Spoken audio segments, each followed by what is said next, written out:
If I had hit live just a moment earlier, everybody could have heard that. Wait, are we live now? Yo! Yeah.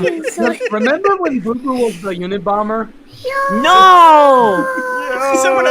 Someone on Sprig's channel clip that because I need to send that to like everybody. It's amazing. Jade, you can no longer blame me for losing monetization. That was entirely GD. It's true though. No, you're absolutely right. There was an episode of Harvey Birdman where they used the Boo Boo as like made him a terrorist. I throw rocks at GD regularly though, so like there's not gonna be that much different. Yeah. you see, you wanted a. Oh hey, this would be funny if the stream just starts and this is the first thing people hear. Well, I gave them something. True. Hi, how's it going? You having a good time? Hi. Hi. I still can't run Tabletop Sim, by the way. I'm getting it going. Oh, I failed to connect this time. Oh dear. Oh boy, that's fun. We're off to a start. I think Tabletop Sim might just be broken for me. I don't know. I got a few games that just won't run. Oh my gosh. I might need to go downstairs for a brief second to get a drink. I'm dealing with I was doing exercise all day, like 2 days ago, like from 1 p.m. to 9:30 p.m. just like all day exercise, and I have a sedentary lifestyle. I could not move the next day, and I had to do a bunch of yard work. I cannot say how much like working on this current episode has impacted. It's like, oh hey, I'm finally doing the thing that I should have been doing for years, which is like I'm exercising semi-regularly. But then I got into the weeds, and it's like, no, it's too much mental energy to go to do this and go to the gym for like an hour. I climbed one flight of stairs, and my body's like, we need to find a hospital. I mean, that's for me. It's like, I got out of the chair. No, I didn't. I just got up, and the chair's still stuck to me. You know, I will say that just the one thing that motivates me when I'm exercising, of like back of my head saying to myself, you don't want to do this right now. You should go get some rest, find some potato chips or something. I immediately cut back to that one Tales of Interest anthology episode of Futurama where they made Bender human and he turns like really fat and horrifying. Yeah. And I just hear John DiMaggio's voice in the back of my head saying, hey, you like grilled cheese? And he reaches into his like one of his like fat flaps and pulls out a full grilled cheese sandwich, and this one woman just like shudders uncontrollably at the sight of it. I need to restart Steam. Also, Buck immediately comments, "Cartoon All Stars to the rescue," and it's available on YouTube. Oh no! Yeah, no, that's a classic. I don't know if that's what I was thinking of, because what I was thinking of, I think was explicitly Hanna-Barbera.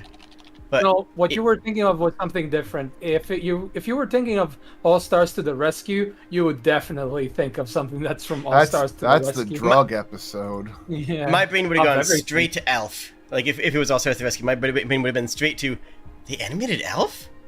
What? There's an animated Elf show. It is. I was just as surprised as you are when I saw it. But it's already a puppet show. Be right back. Right? Oh, God. Although it does take place. Old man noises. Although they do at least the one interesting thing that they did is at least it takes place on his home world. So it kind of makes sense. Oh, okay. Actually, that sounds really interesting then. I want to see that lore. I haven't the deep elf lore. So I haven't fully seen it, but so I cannot guarantee its quality. So what I can remember, and then I just want to be like vivid on this. What I remember is I remember Hanna-Barbera. I remember that a bunch of the different Hanna-Barbera cartoons, including Quick Draw, including Yogi, including Mighty Mouse, all get invited to go on a vacation at some location, and the vacation location has literally anything you could ask for. You don't have to pay, just only a couple pennies. You would simply tell us what you want, and we will make it yours. And someone, I think it was Yogi's younger friend. Mm-hmm.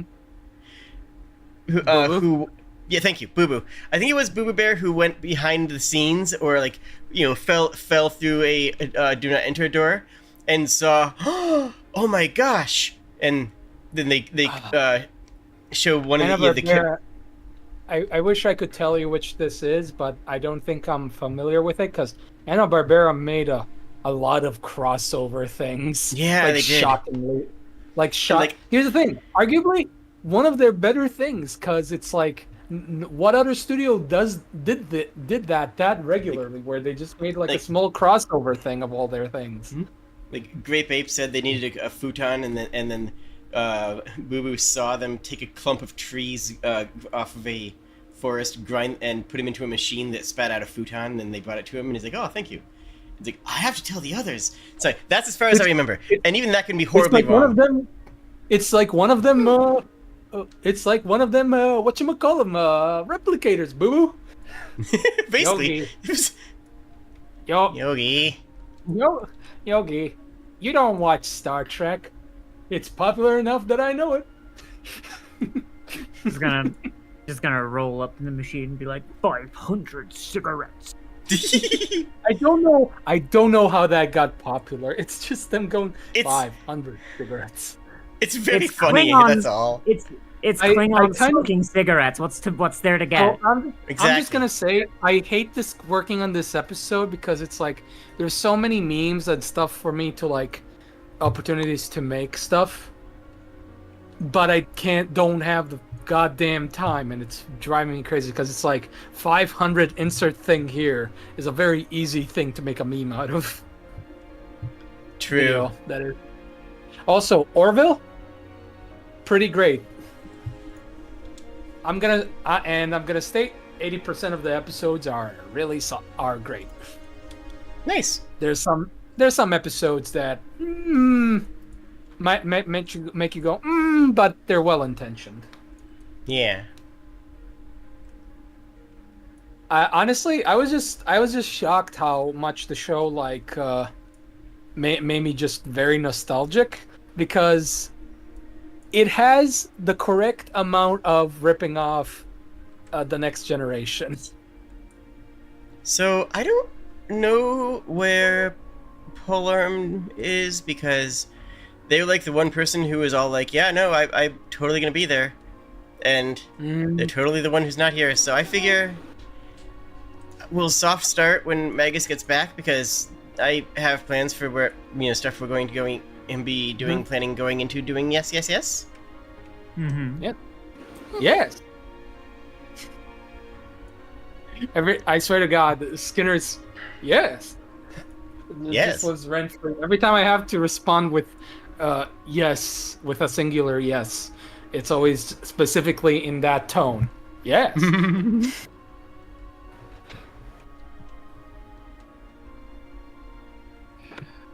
So yeah, very productive week I've had. Minute and 30 of animation done. In case you didn't hear that, yeah, I didn't. I need to roleplay as an old man at some point to justify all the old man noises I make sometimes. Hey, back in my day. You three kids. No, you see, you can't. You gotta do that's really funny. Because you gotta play in a 5th edition campaign and work with your DM. Play as a wizard, like a really old wizard, but you use spells from 3rd edition. Yes. I would do it. Yeah, I love that. That is. I'm so old. The heck you mean this is how it works? I'm so old. I was made when 3rd edition was fresh. I actually did that to my party once. I had them fight a quote-unquote ancient lich.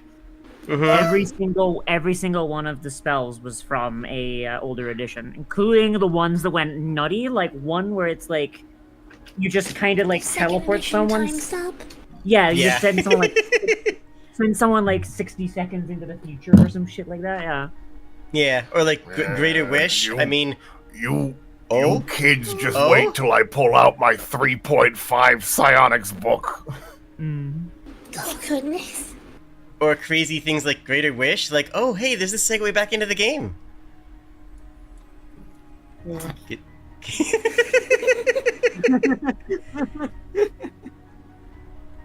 Hi, how's it going? Hi. Oh, on a good note, Jade. My sleep schedule has been so destroyed that I should not have any sleeping issues. Wow. I thought you You were have a just sleep about to say I schedule? should not have any sleeping. You have a sleep schedule? I was This is news. concerned. Yeah, the sleep schedule is I feel tired and then I go to bed. Oh, see, mine is I pass out once in a while, and that counts.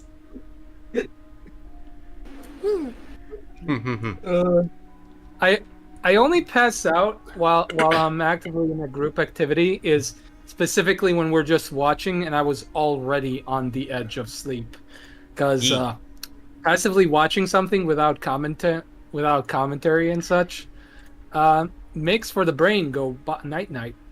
You just reminded me of, like, I was running a campaign on Cam once for, like, a stream with some people, and one of my players fell asleep during the campaign, and we saw him, like, slouch, fall back, and started snoring, and, like, a couple of days later, he was like, oh, I was having a seizure. Oh. I have Oh, no. I have a problem. Like, no, you were not. You were very clearly asleep. Oh, I see. Like he was trying to make up something, but like I've been around enough seizures to see that someone just quietly lying back and snoring. Yeah. I'm sorry, you don't casually pull out the seizure as an excuse, except to your boss, who is probably not paying you enough. I So- have one of my players that had problems falling asleep for a while too. What I did was I made a separate channel that like you couldn't move from one channel to another. Mm-hmm. And when he fell asleep, I would move him over to the channel and then pull on our music bot to play lullabies and move it into the channel with him. Aww. I love that. It's Aw. adorable. So he'd wake up like 3 hours later and it was like children's lullabies being played on an 8-hour loop by the music bot. Amazing. That's Honestly, that's amazing for real. I probably would have went the extra level and if I'm gonna be doing something like that, and just went like and put the me sound effect right next to it. So then, All right. Shall we- All right. Back shall to this. Yeah. shall we play a game? Yeah. My legs are already frying because I can't have an open window Ah, during this time. Oh, so we're gonna be having the same problem tonight. It is No. 91 degrees in my neck of the woods. How about you? Oh, no. Dictator? Actually, surprisingly, I'm just a little bit below. I'm a bit below that. I'm at 83, but my legs are cooking. 83 Fahrenheit, to be clear. 30 in Celsius. okay. Mhm. I literally have a thermometer right next to my computer, so just so I can showcase to people. No, I am slowly dying. I put a thermometer next to my computer just so I can whine about it. Yeah. It's like I know exactly how much I'm suffering. It's very funny though. To phrase it weirdly though. Fair enough. I literally never shut up. Every time the fan in my room is spinning 24/7. The only time I turn it off is when I'm asleep. That's because I'm unconscious enough to not feel the heat. Hmm. And the computer is off, to be fair. So, you have about a week in town if you if you're going to be waiting for the boy whose name I definitely remember to be better, to be well enough to move. If Didn't that is we- the Oh no, we saved him thanks to the magic. yes. They still need to coalesce. Convalesce, not coalesce. They have coalesced. They do exist.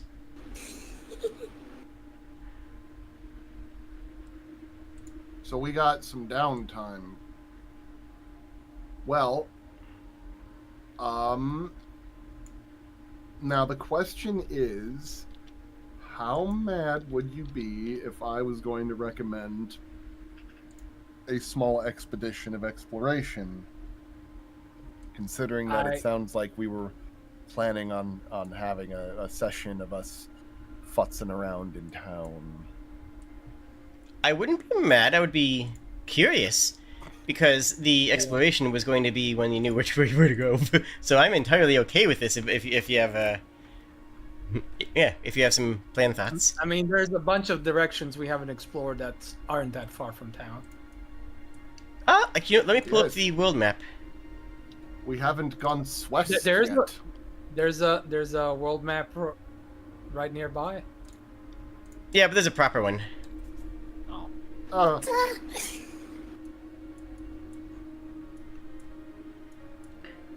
Hang on, it's still loading. Mm-hmm. I really should have known that was coming when I heard, but there's a proper one. Yeah. Oh, I see you surrounded it Just with the the whole table. screen suddenly exploded white. I see you Sorry. surrounded it. I see you surrounded it with the table now. No, neat. Yeah, this is actually a proper map with detailing and whatnots. I'm experiencing it via Sprig stream. I will look at the map as soon as it's I'm not just- a white block. So, It's up on my right stream for now what it's I'm worth. imagining- so I'm just imagining Sprig just doing the flashbang meme. He's just like looking at it. Yes, sunlight Being unaffected. sensitivity is a heck of a trait. Oh, yeah. True though.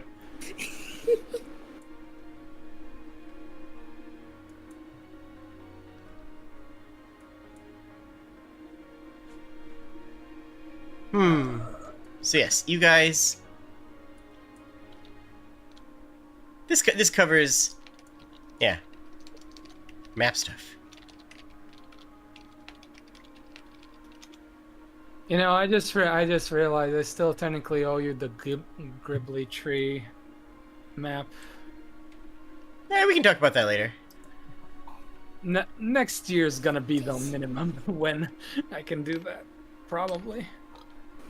Map not That's one to how node. big my time crunch is. What was that, Sprig? Map not one to node. That's strange. Can you see the one over here? I see a white square. Oh, do you see another Yep, it's white a square over here? Nope, they're both white squares. So, I remember we had this problem a little bit earlier. I think it was with me. I think you had to like physically send the map asset to them separate from the program, and then they just. It's uploaded to the adds Steam to cloud. It should her- be automatically downloaded. I don't know what to tell you. Me either. Are you not seeing it either? Everything looks I fine mean, to I me. see it. Yeah, there's a few assets that are like that for me. Like, we have a few particle effects, we have the initiative tracker and stuff like that. Oh yeah, Hey, the initiative tracker is weird with me too. Yeah, I don't know what's up. I don't know what's up with anything. I have no idea what anything is, and I'm constantly confused. I'm gonna put this still in. confused. I'm still confused by the initiative tracker because I literally had another campaign that used that exact same tracker. To work fine. Sprig, I put it in New World for you. I mean, just opened fuck up it. your stream. Always a good idea. Okay. And vice versa. All of you should open up Sprig's stream. Just like in general. Just it's always a good idea to have it open. Yay! Because Sprig's always streaming, you see. Yeah. Oh, don't tell me you didn't see that coming. I didn't do my full-length stream yesterday because I'm trying to be good because I'm sick. Yeah, I didn't stream today because I'm sick and I didn't want to miss this. Oh, Lots of sickening. Yeah. So- I do have to say real quick though, at least, because it's funny. Mhm. The current variant of COVID that I got is the flirt variant. Love that. Like, God, I it's hope I called don't the have COVID. flirt variant. It's an abbreviation. It's like F or capital F, capital L, small I, capital R, small T, I think. That's Something amazing, like though. that. Yeah. I still have the same thing I've been fighting for the past 6 months, and I'm just assuming that it's long COVID, because no one can tell me anything better, and I've been to several doctors. Hooray! Hooray! I Anyways. hope I didn't fucking get hit by COVID finally. I've missed it so far. Questions and thoughts upon Mapsapaps? Well, I'm seeing a lizard down here. I vote for going down to this hellhole. Well, okay, so Magus actually had like a plan, but I just wanted to see if anyone needed anything sure. clarified on the map itself. All right, so here's the thing. We are planning on having like a discussion for security plans and the like. Now, the question is, should we hold off on expeditions until we've gotten a better understanding of the Kenku situation?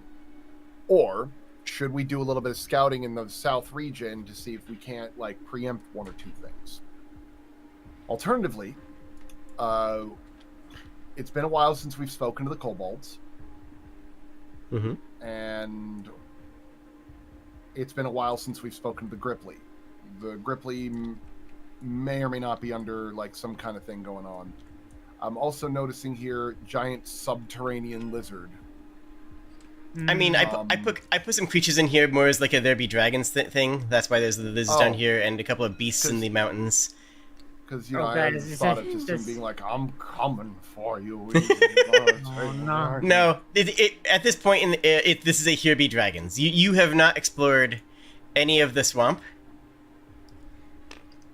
and you've explored a good chunk. You've been through the North Woods several times. You've been past the North Woods into the Kobold, mountains, and with the Musiltas. You've been further past that to the north up here, where you have the Goblin Wreck, which, well, you've worked with that, and done things in that area. Anyways, there's of course the Gripply, who, as you said, haven't had a check-in. There's also this town here, which you stopped by. You are aware of the Kenku capital. You're aware of its location, but Capital. yes, I think and the individual who was harmed, you don't know where until they get to the stone to reorient. But they got it from a ruins to the south. All right, I think something that could be a good start off is like our idea that's closest to a plan of some kind.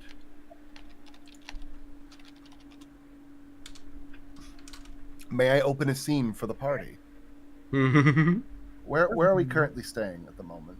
Just remind me, because it's been a little bit. It's been a hot minute. A young, as it were. Presumably the Adventurers Hall in Lonfell. Okay. So one particular day, and a very wonderful, and a very nice, cozy morning, nothing of particular repute had happened. But as the rest of you had made your way downstairs, you had heard the sounds of frantic scribbling that could be described as a trifle conspiratorial. When you arrive, you can see that there's several plot boards that has been set up from what appears to be some kind of chalkboard that has like some missives, sketchings of characters that are very crudely drawn, as well as a couple of documents or copies of documents that have been pasted on. There are 4 columns on each on this chalkboard. There is, and at the very top of it, it says Rodelax investigations or happenstances in parenthetical. Oh, good morning. I hope you're all doing very well. Friend, do you have illness of brain? Oh shoot! I need. Give me a second. I just spilled a drink on my keyboard. Oh no! No! Oh, Go! no. Go! Go! Go! Back. I'm just imagining the soap. It just sees this, just goes over. It just puts like a hand to his forehead. Friend, are you okay? You seem to have brain rotting.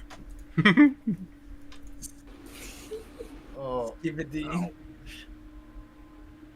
He did say skibbity earlier, right? That's not just me.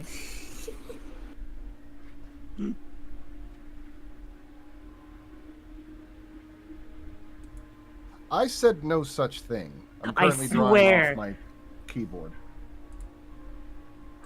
Gibbity. Yeah, when you were saying scribbling, you accidentally said skibbiting. Thank Anybody you. want to roll back the timestamp and prove if I'm lying or if I'm just misremembering? I swear to God, you said You're skibbity. just misremembering, I'm pretty sure, because I heard the Hang same on, I thing. can't hear you right now. Give me a second. Okay. Say that We again. are, yeah, Somebody said I said skibbity. Yeah. yeah. When you You said said when you skibbity. said scribbling, you accidentally said skibbity as well. Oh. Yeah. It was got- funny. I'm sorry. Oh dear. The brain This- rot that is is real. That is a banned word in this house. For just $1 a day, you can donate to help prevent brain rot from continuing on the internet. A Sisyphean journey that will no doubt end in failure.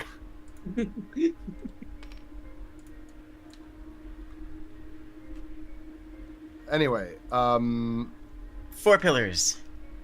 yes, there are 4 it's like, oh, so I have been working with us for I've been working on a couple of happenstances for a couple of days now, and I'm no closer to actually getting to resolve any of these mysteries, and I feel that that's starting to bother me a little bit.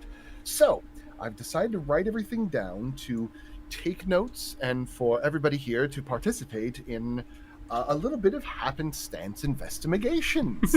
How does that sound to you? That sounds exciting, Yes. doesn't it? Yes. So Of about course, the ask me any mystery. And of course, ask me I'm for any always- clarifications you need. I'm always interested in investigations. So about the defeat mystery. I don't think that's how that works. No.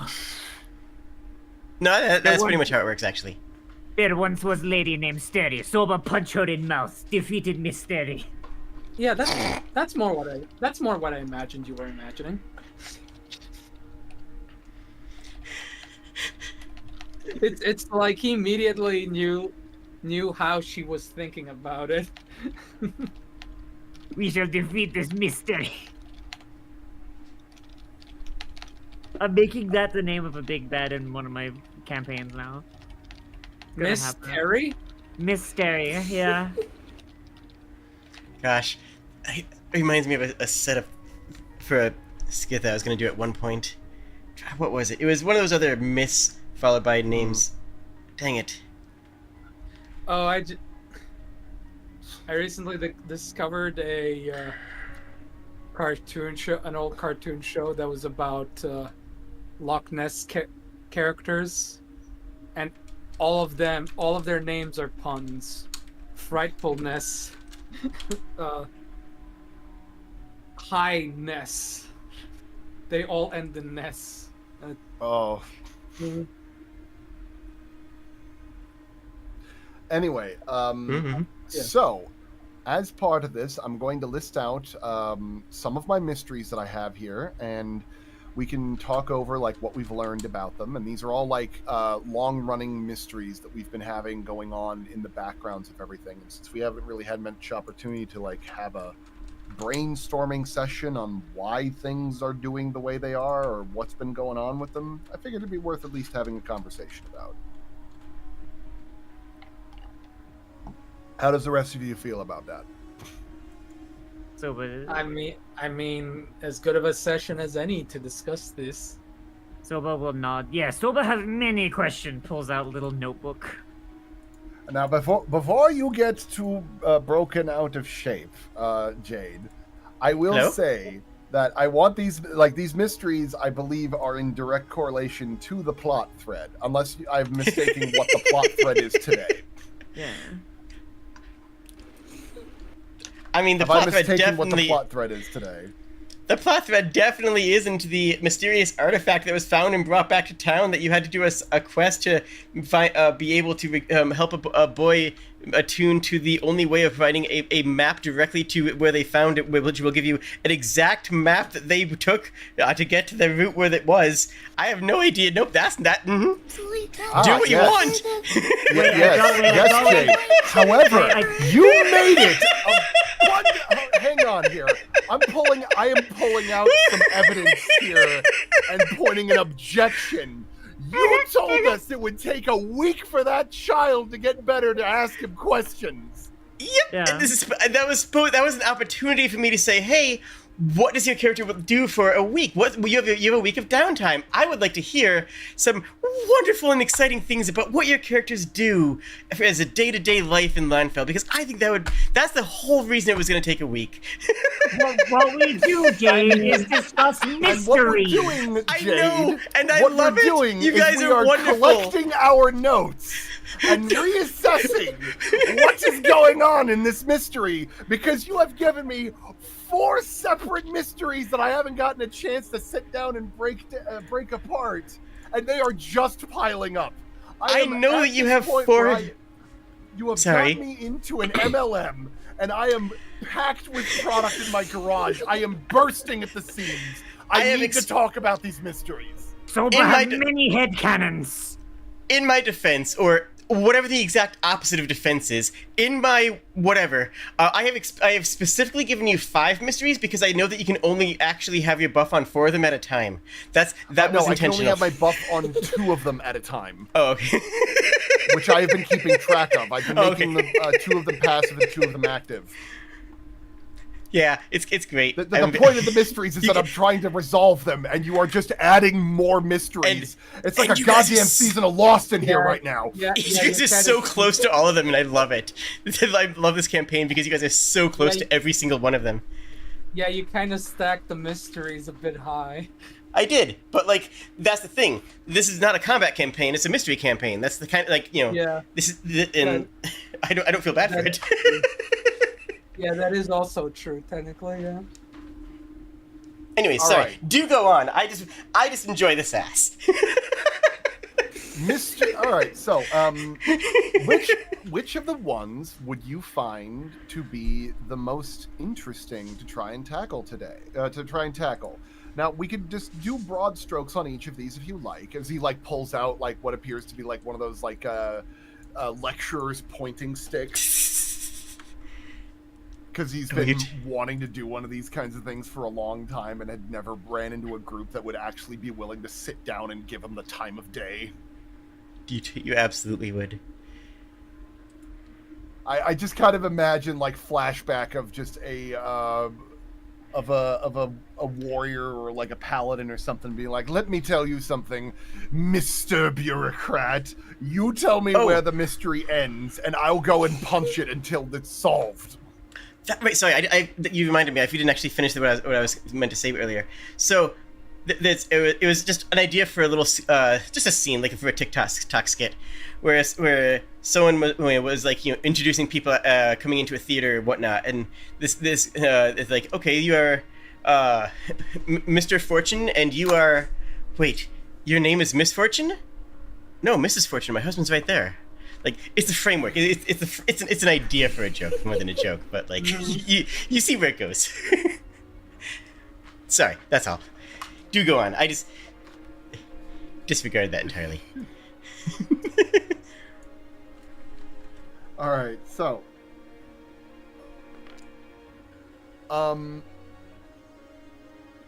what I would say to start off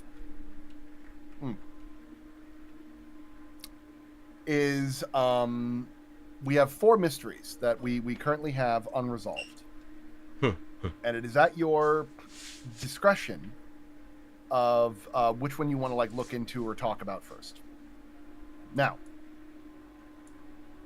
the happenstances we have are 1, the Gripley experiment, 2, the Tibium trouble, 3, the Calidor sigil, or 4, the Roman candle.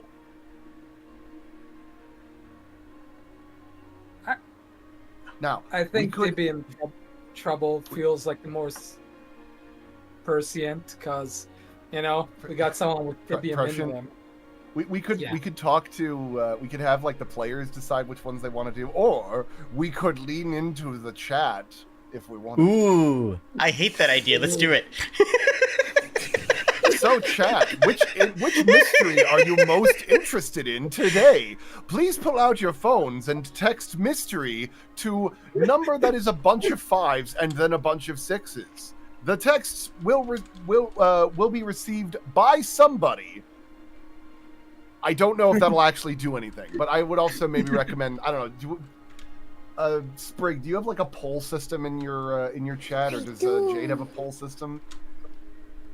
I have both. How do I poll? I'll make the poll. Thank you. So As we've will I. got. I'll type it in the New World notes D&D thing. Hang on. We have 1, the Gripley experiment. 2, the Tibium trouble. 3, the Calidor sigil. And 4, the Roman candle. Now, these are all names that I've given for these mysteries that we've been dealing with for quite a while now. Each of which we, if you select one of these, we will be able to discuss in detail of what had happened with them, what's going on with them, and what unresolved aspects of them we're trying to solve. Yeah. Hang on. Where is it? There. I did the head pat the Kobold. There, you got what you wanted. You head patted the Kobold? Oh my god. And it immediately went to a 3-way split.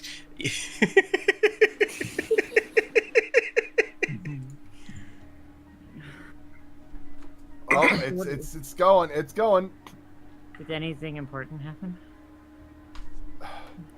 Right now, we are casting a vote on which experiment we want to look into, and Jade's entire chat has betrayed us and has split it down the middle. What are the 2 choices? There are 4 actually. Okay, what are the 2 that are winning? Okay, so there's the Gripley experiment, the Tibium trouble, the Calidor sigil, and the Roman candle. Right now, in Jade's chat, the Gripley experiment is leading.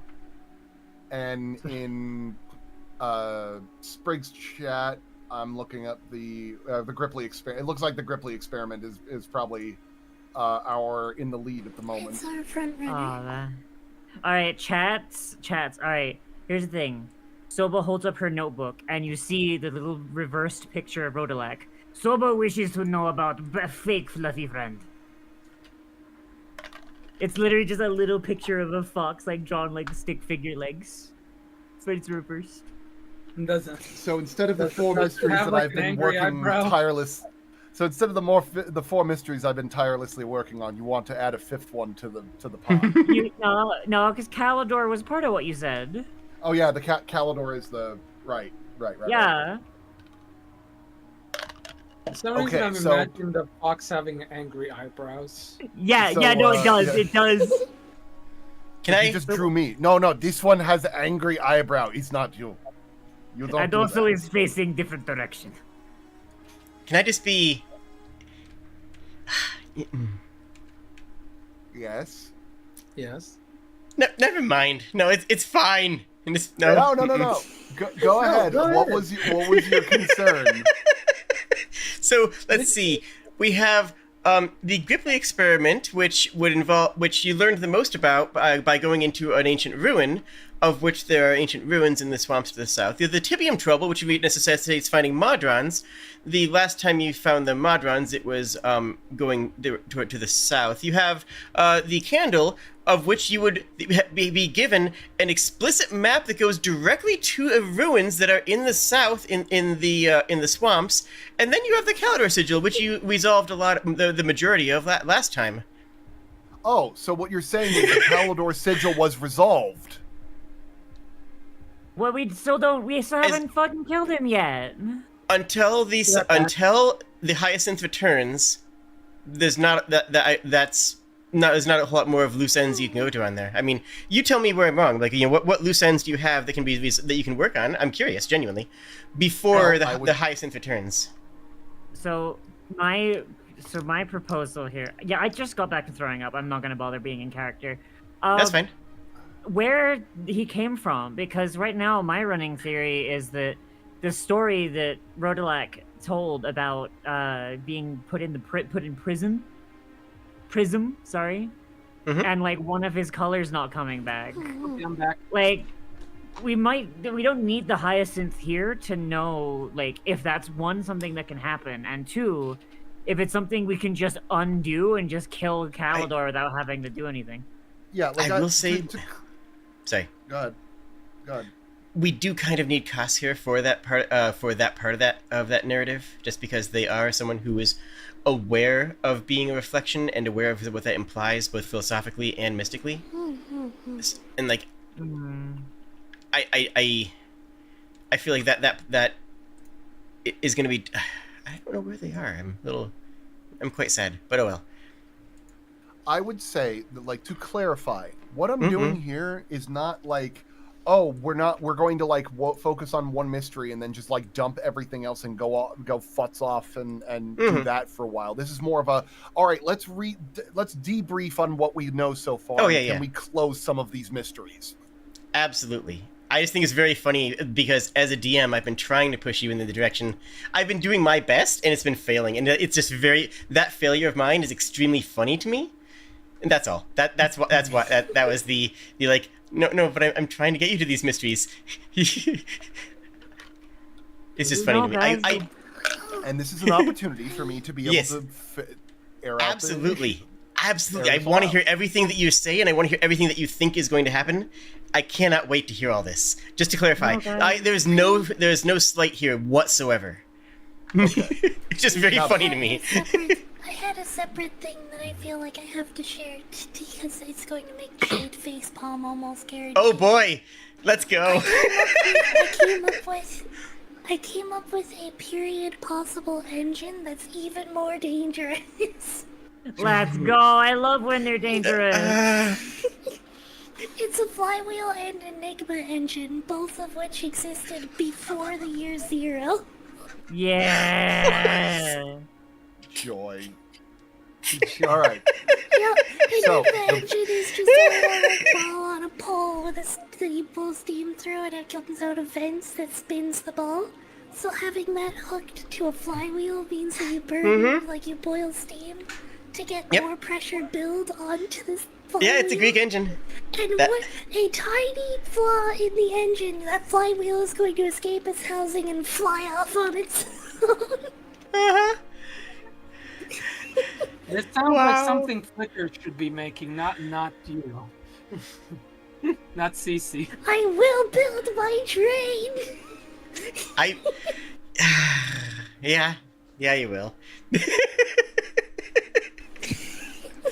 Amazing. You know, Sprig, I suggested to Jade the idea of like unlabeled 60% off magic potions. This is exactly why she didn't like that idea. Oh no, I told Sprig about that. I told Sprig my response. Oh, hey, Sprig, I forget. Do you play FF14? I do. Have you reached Shaolani in the new expansion yet? Yeah, I finished the game. Okay, so remember the Shaolani train. Yep. Let's do that. Yeah. Yeah. Let's do that when we go to the Ken capital. I have no context. Well, They yo, crash into sorry. to give like a context and version. They crash a train into the Death Star. Yeah, and the train is No, that also tracks. filled. The train is also filled to the brim with magic gasoline. Yep. I mean, I pretty much imagine it would involve magic in some capacity. Well, well, it's Final Fantasy. Everything is magic. Instead of microchips, they have crystals to do the same thing. Yeah, magic. I could get into an entire discourse about that. I could do an entire stream about the nature of magic and its relationship with technology as it changes throughout the course of the Final Fantasy games as one of the constant recurring themes that occurs in every single in iteration of the game. But for now, I want to hear Magus's theorems. Is it about All magic right. trains, Magus? So, we had voted on it. The chats on both ends had voted on the Gripply experiment. Mm-hmm. That is a good place to start, I Yes. would say. Yes. Silva would like So- to be a frog. I think the only missing element of the Gripply experiments, to our knowledge, was who was doing the experiments. That's- Yeah, I'm right? pretty sure. Yeah. Well, let's recap what we do know. Let me check to see if I've got thread notes on it. I don't, of course Well, not. we know that the Gripply were, at least to some extent, artificial and a domesticated animal to whoever it was that lived here before we arrived. Long Yeah, let me, before we arrived. Let me I got can some send of the them to you notes again. here. Yeah, do you mind sending me those notes again? Because like I'll have to dig through like our DMs to find them, and they're not labeled as such. Certainly. Okay, so the first set, I'm just going to put them in here, but I'm going to clarify audibly. So the first set are logs of that were found inside of another ancient locale. A locale that was permanently dark and moist without becoming. It had never become moldy. It was used for growing mushrooms in the modern era, and it appeared to be used to. You learned that it was used to grow Gripply, but in the ancient era. Yes, what we do know is that there was a group of potentially royals who were invested in the cultivation of their society. In one way or Following another. inside of a hidden compartment, you found this last one, which I should make a note of that. You have that, and then in one of the other logs in that locale, you had a completely different note about the royal family. Mm-hmm. So those are there. Did you copy them to the New World chat, or is it Yeah. on the? No, let me find it. They're all in New World. Okay. So, I'm going to read off a couple of things for the chat so they can get caught up about this, because a lot of this is like, these are notes that we received like almost a year ago. So we've been at this for a while. So the notes that we had found in some of these encampments had been saying that, had been describing a lot of the Gripply very much like a biologist analyzing the life cycles of certain creatures in a controlled environment, or at the very least out in the wild. They were keeping track of specifically their how healthy they were. There weren't any notes about their dietary restrictions or other behavioral activities, aside from if they had like an ear infection or an eye injury or discolorations on the skin. And this happened during a time period of what they described as 985. Now, the period started at 985 and ended at 1. So, the question is, was there a period... The questions that I currently have about this are, 1, who was doing the experiments for the Gripply?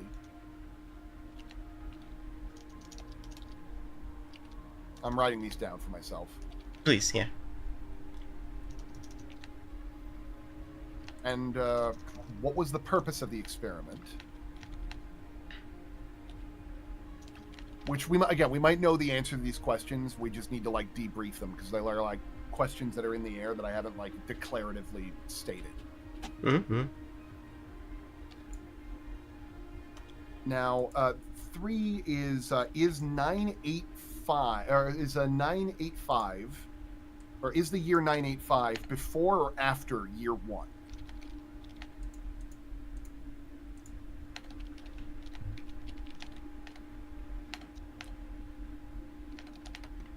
To which you do the question is, which is functionally asking the question, is the logbook chronological? Which it appears to be prior to that. The question is one that is later in that logbook still a chronological listing of the logbook? I'm just clarifying what the question is, I believe. Yeah. So the questions that I have are 1. Who was doing the experiments on the Gripply? I should say on the Gripply, not for the Gripply. Yeah. 2. What was the purpose of the experiment? 3. Is the year 985 before or after year 1? And if it is before, what event occurred that required a reset of the calendar? And I'm going to add one last question to this in case like everything's like connected and in case we need to tinfoil hat this a little bit. Is this in relation to the influx of tibium?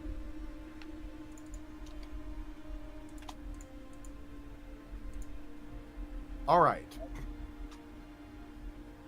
Now, it sounds like that the people that were behind this were of one family. And they were doing this for.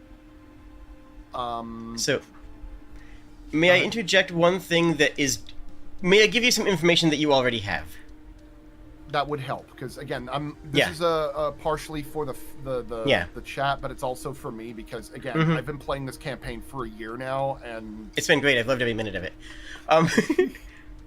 But I firmly believe that you do not have to remember everything that your character remembers because your character lives and breathes in this world, whereas we have to deal with capitalism. So, like, I totally am completely fine with you guys ever asking for clarification, and it will be very rare for me to make you roll something to remember it. In the entry of Code of One, right in front of you, would you please read the text part of where it says the Code of One? Are you asking me to read it? Yes. Okay. I can't believe it's a new era. Husa's doing great, and the king actually sent for me again. Rumors say that I might be able to serve on Callus, /hill/castle/rise. So what the parenthetical, the translation typically means they are all within the same context of words. If any of you guys have ever played the video game Control, they use this frequently when the translation of a word can be multiple things. For example, at one point when the Department of Control refers to a device they put in your hand to fight against the hiss, they say, please pick up the weapon/tool/implement /attunement device. In this case, that all qualifies as the same thing in their eyes.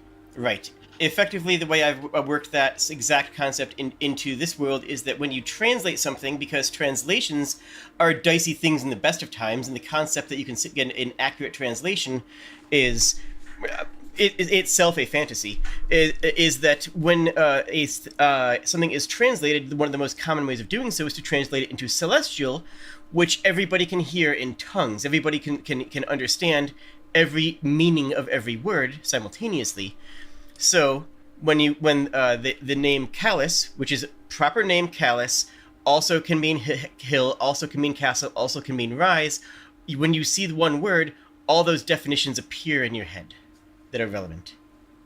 That's how translation works in this continuity, in this world. I mean, to be fair, that is also why comprehend languages says you understand the literal meaning. Right, and I like this better because it gives this lets me both create and obfuscate more. I mean, yeah, but like I once made people think that there was a giant dragon when literally no, there was just a place called the Dragon's Mouth. My players geared up to fight like a massive gargantuan dragon and wind up fighting like gnomes. It was funny. But the context you have in front of you is that Husa's doing great, implying that the Husa being ill before then is chronologically consistent, and I can't believe it's a new era. Answers your first question, or answers your third question, rather. Yes. So it's a new era. So let me I'm gonna mark in bold that we've got the logs are chronological. Now, why it's a new era, that you have no idea about. Dawn of a new era between 985 and 1. We do not know if the era, what constitutes a new era. Correct. Silva holds up her notebook and goes, "Old Froggies in book have same name as Froggy friends too." And fucking like you see, there's just a picture of like a Ripley and a Burka, like. That's very true. However, we're not entirely sure if these Gripply are immortal or if the names are passed down and inherited. And of that, you are aware that the Gripply that you have met and been in contact with have a lifespan of about 30 years. Okay, that's something we should actually mark. Yeah. Well, that makes Silva sad. Which is part of why the Kenku don't respect them as living creatures, because they don't live long enough for the Kenku to believe that their lives have value. It's like a whole thing. Old of stupid bird to assume stupid bird have value. Fuck you, bird.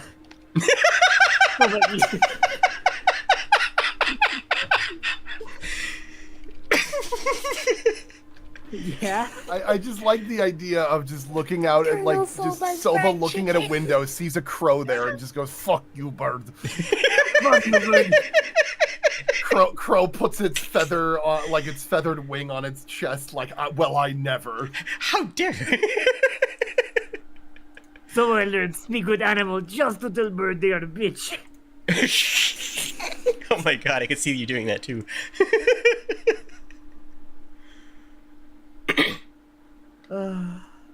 And you're also aware that that same notebook which was in a hidden cubby, which was in a hidden compartment behind a hidden compartment, also had some information about the royal family. Oh yeah, Scroll of Wish also. And a Scroll of Greater Wish, specifically. Which we have not used yet. Which you have not used. Because we're not shitty and we're still low level. Okay. What if we just held onto the scroll and said, "I wish we knew what to wish for"? No. I think Flicker would probably attack. I would actually attack you with as Flicker in character. I mean, you'd mulch him, but actually no, it would probably be like he's trying to hit you, but it's like doing nothing. He actually hurts himself. I honestly don't think anyone here can hurt Soba. Like, she literally has like 3 times your health in some parts. Well, CC could with prep time. With prep time, yes. Yeah, I was gonna say, Kos could, as long as you couldn't close distance somehow, which you could. Yeah, literally, like, I could close distance. Sorry. And CC with prep is Batman. Just straight up. DC wouldn't even kill so. Most damage. The most honest- damage that I could do is I can make you feel bad for a while. Yeah, you do emotional damage, which honestly could hurt even more. I don't think you could really. I think you can keep beating up Flicker, but somehow he'll always just take it. No. Yeah, how many times have you been to sub 5 hit points? Like, what, 4 times? I've And not been then he will magically explode somehow and take you out. Hey, chat! I want y'all to realize how big this disparity is. Soba hasn't been below 50 hit points ever. She had more than that at level 1. And I'm pretty sure there's at least one member of our party that's still got that as their max. I have 62 is my max. My max is 62. My max Oh is my 66. God. Oh yeah, I Okay. still need to rest because I'm still. I'm sorry. health. Hold on. I need a tiebreaker on this one. Sprig, what's your AC? 23. You are tankier than I am. Yep. I'm tanky. I'm tanky. I Okay. don't know why I have such a high AC, but I do. Speaking from experience, bitches in wheelchairs have higher armor class. I know, but because I have the same hit points and 1 point less of AC than CC has, I am more vulnerable to dying than CC is. It's true, though. Like, That's very It's- funny. it's a pretty even thing, though, to be fair. Oh, speaking of, Flicker, I'm gonna say this. Flicker needs some rest for today. Still has 2 health. Anyway, so I forgot how he lost the health from last time. So I would say right now, I'm going to label. I would say in terms of the experiment, Mm-hmm. the person involved. I believe we found no reason to find the difference in the notes from 985 and the notes from 1 were different people. Correct? Correct. In fact, they even referenced the same. They even referenced the same individual that they adopted. Yeah. Here's the question that I have. Mm-hmm. He labels the person who is writing these labels themselves as a potential royal figure. Like 1/3 of his label is prince. As Jusoic. Mm-hmm. However, they also refer that the king had visited and passed away. Mm-hmm. But they died in the middle of 985. So there was a new king. There's King 1 and King 2. Correct. King 1 was the one that started this, that was starting this experiment. Or at the very least was the one that was bankrolling the experiment at first. Or at least government funded. But yes. Or at least government funded. But by the time the new king came in town, they took a much more hands-on approach because they wanted a frog of their own. At first, there was a period where they said, "Oh, the king expressed interest," but then it's whatever. But then they came back during the new era and said they might be able to serve within Callus Castle. Mm-hmm. So, during the planting of 1, Jusoic, I'm just going to say Jusoic and not go like Prince Jusoic or anything like that, was under the bankroll of the royal family. The king There's passed one away. very Go important thing that you're missing. Yes?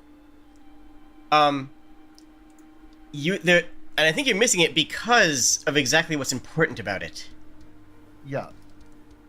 Because the tone and of the writing completely changes for that entry. That is not the planting of Yes. 1. That is the 5th day of planting in the 13th year of the era. Where does it say that? It's the 5th day planting in the 30th year of the era. I'm trying to find... I'm sorry. I'm Fine. Where is this written? I'm trying. Okay, there it is. The 5th day of plant. Sorry, I'm reading the notes that you copy pasted. Sorry, in I didn't. No, you're right. I didn't paste them correctly. So it is exactly incorrect for me to have not added that because that's very important. Yeah. Okay, there we go. All right. That was it. Okay, I thought the planting of 1 and the 5th day of planting are 2 different things. Right. Oh, That's sorry, it was the same thing, and now, but they're Right. apparently 2 different things. That's planting 30. All right, so planting. That's okay, so the 5th day of planting, which again, that is a different. That is different writing. So it's a different pen. Yes. So different penmanship. this is planting of 30, and that last entry. So at some point between 1 and 30, Jusoic took over, and he was not nearly as on board with this experiment as the previous person. Mm-hmm. I'm going to add my own touch to it. Please. All right, so Juso. Okay, no, I'm reading over like one of the logs. Mm-hmm. All right, so what we know is that this person had started an experiment under the under royal retainer, but they were not directly associated to the royal palace. The king died, and the new king officially adopted them into the castle to continue their experiments because they liked the Gripply. I believe that what happened was something had occurred to the person that was in charge of the experiment, and that either the king passed away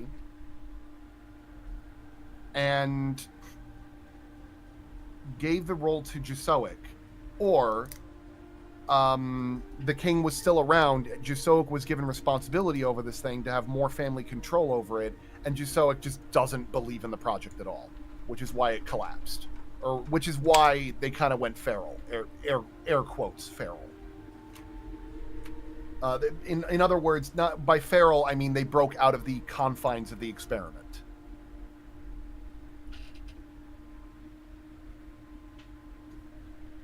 Something happened between 1 and 30 where the son took charge of this experiment and then eventually made the conclusion that he needed to cause a coup. And whatever happened there, that kingdom is no longer around. I have reason to believe that Jusoic is not one of the Gripply from the experiment or anything like that.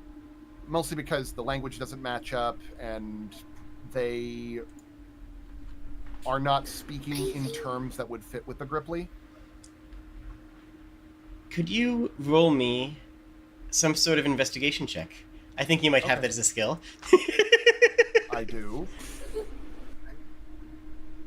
Oh no, where's my die? Okay, here it is.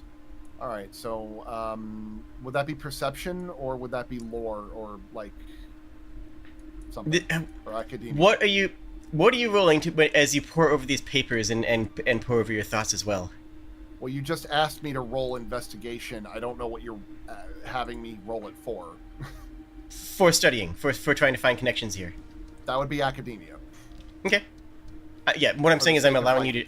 Yeah, I'm allowing you to decide. For the sake I'm of not. over my notes. Yeah. Yes. To analyze what I do have, because I've got a lot of experience doing notes. It's more of just.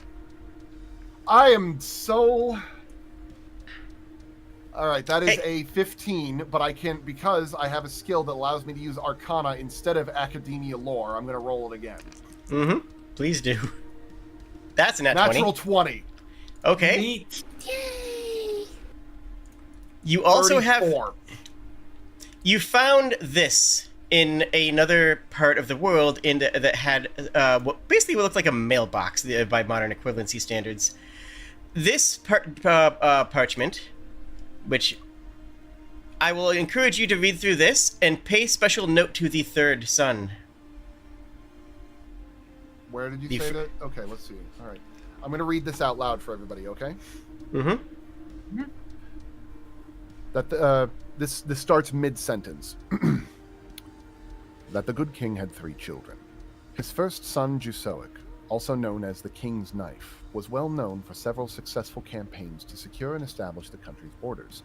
He expressed public disapproval at the king's refusal to continue the campaign as he grew older. Lesser researchers have referred to the second son, Ratal, as an inconsequential fop. But that paper fails to recognize Ratal was extremely influential on the arts. His weekly plays, while unrefined, still played out the events of the week to countless people throughout the kingdom. For any researcher to claim that, the rest of the line is scribbled out. The third son may be the best known nowadays, both for his romance and achievements.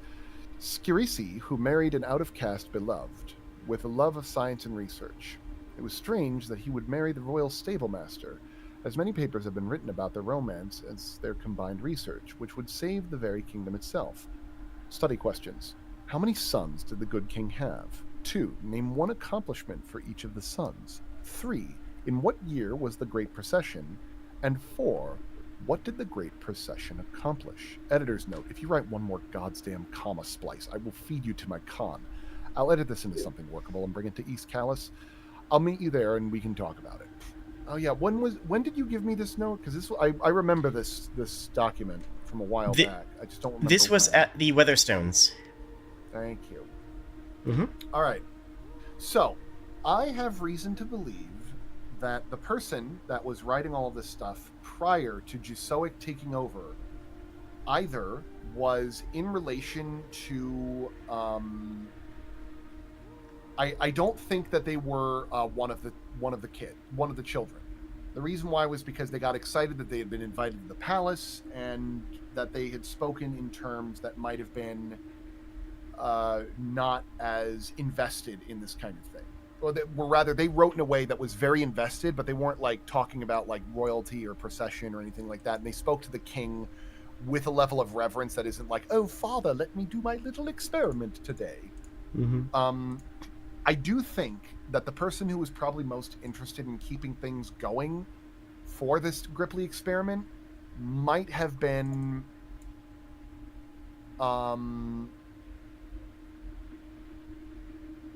Skirisi, because Skirisi married an out-of-caste beloved.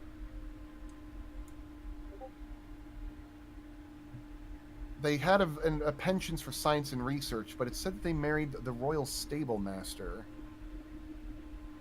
And many papers have been written about their romance and their combined research. I have reason to believe that Skirisi might have been the one that was doing the Tibium experiments instead of the Gripply experiment. But what do you folks think?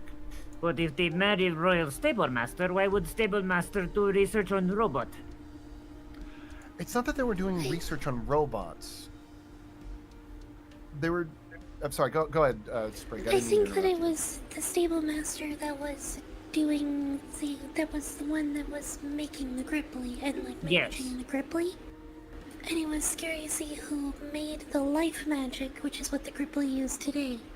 Yes. Sorry, you're right. When I think stablemaster, the first thing I think is horses, and we haven't really seen horses in this region. Yeah, but it is the literal translation. Yeah, that is a literal translation. So yeah, so I'm gonna write down under the questions who was doing the experiments on the Gripply, the royal stablemaster.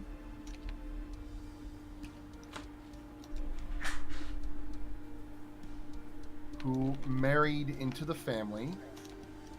By the way, it's very fun to intentionally write as many comma splices as you can. It's very cathartic.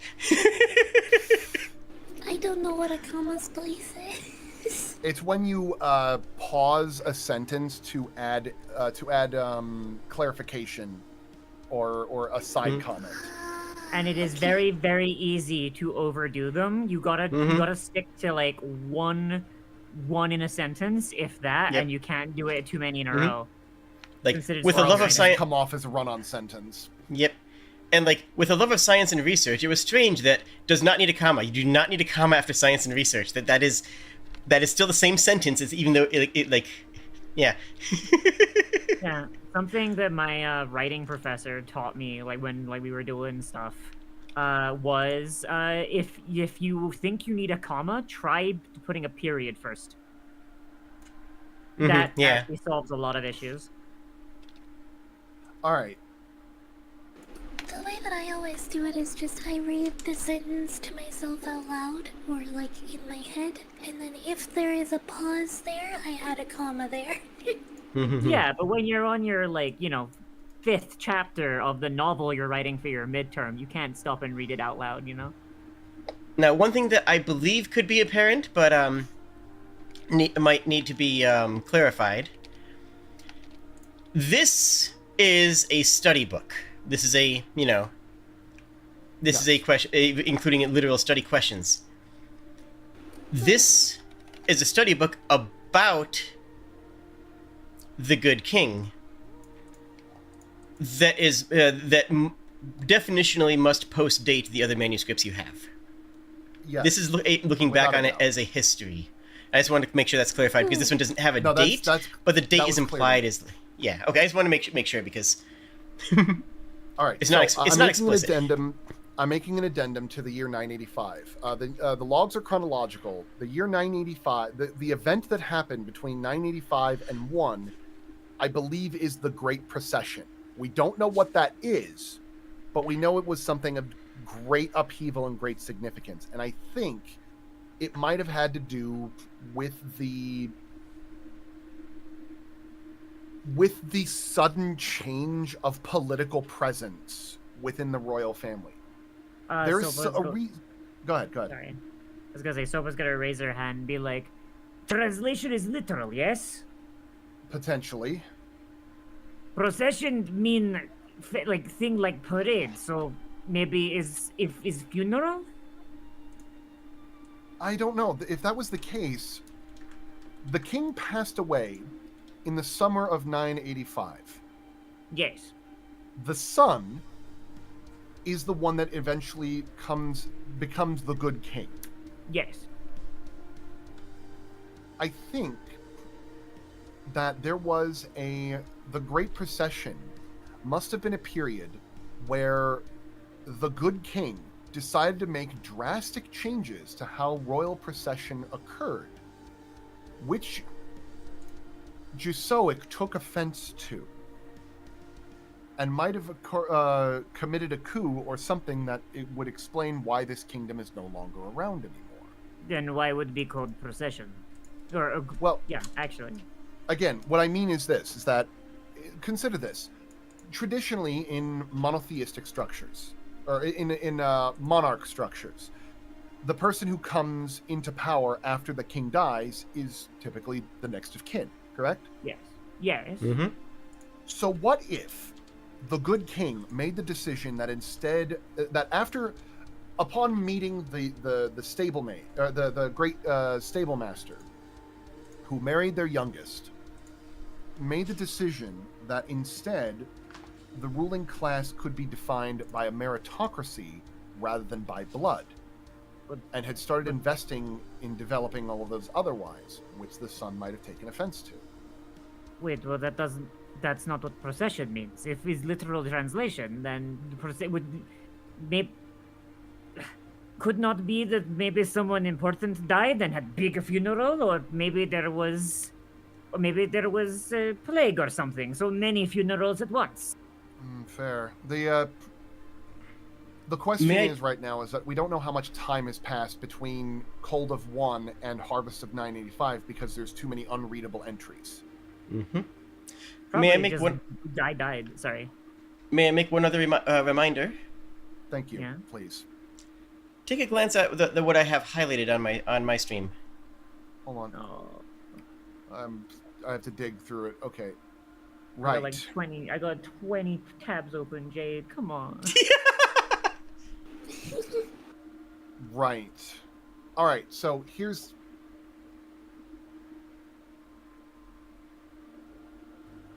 Oh, shit. What if he had very long funeral? Like 30 years to get to burial place. You know Someone's what? family That did is that an one. awfully inconvenient I think. funeral. Hang on. I think I know what initially the purpose of the experiment might be, and what it eventually became.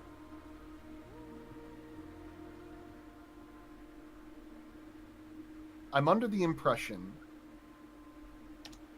and again, you can prove me wrong, because like a lot of this like trying to figure out the mystery and stuff is me like positing some potential ideas and saying, okay, does that make sense? Does that not make sense? So I don't want you to think like I'm just taking a shot in the dark all the time.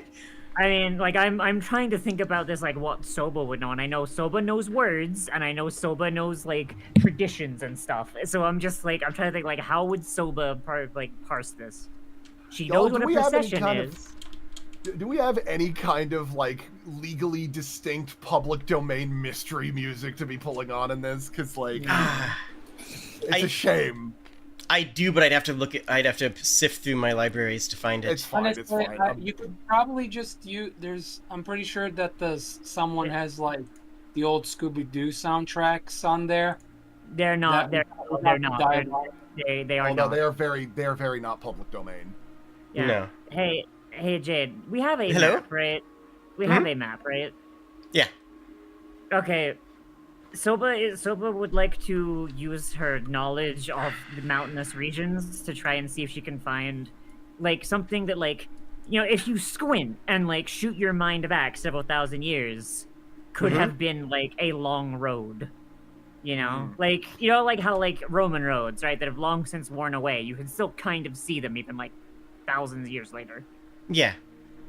Yeah, Soba's gonna just kind of try and look for stuff like that.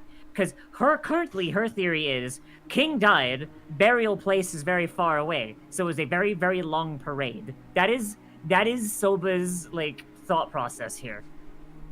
Yeah, here's the thing. With the Great Procession, there was a long period between the first new entry that we can read and the king dying.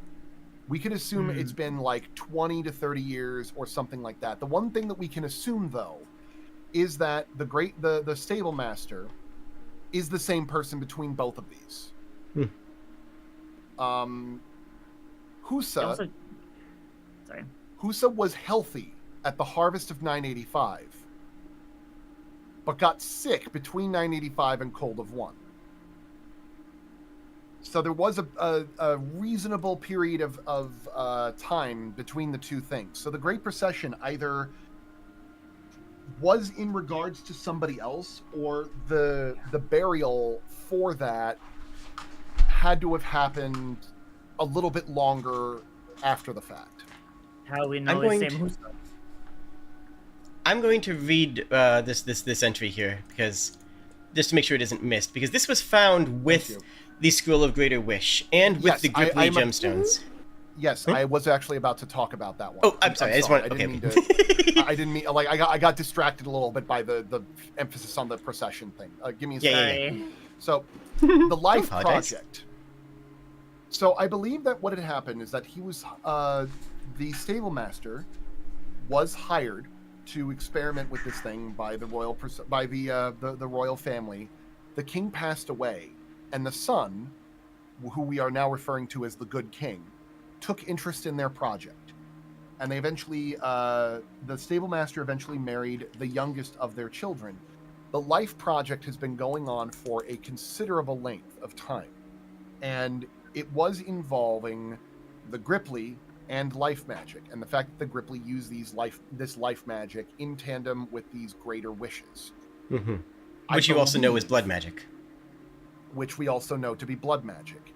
Now, pair this with the natural enemies of the Gripply, the Kenku, who have been focusing on the progression of death for a long time.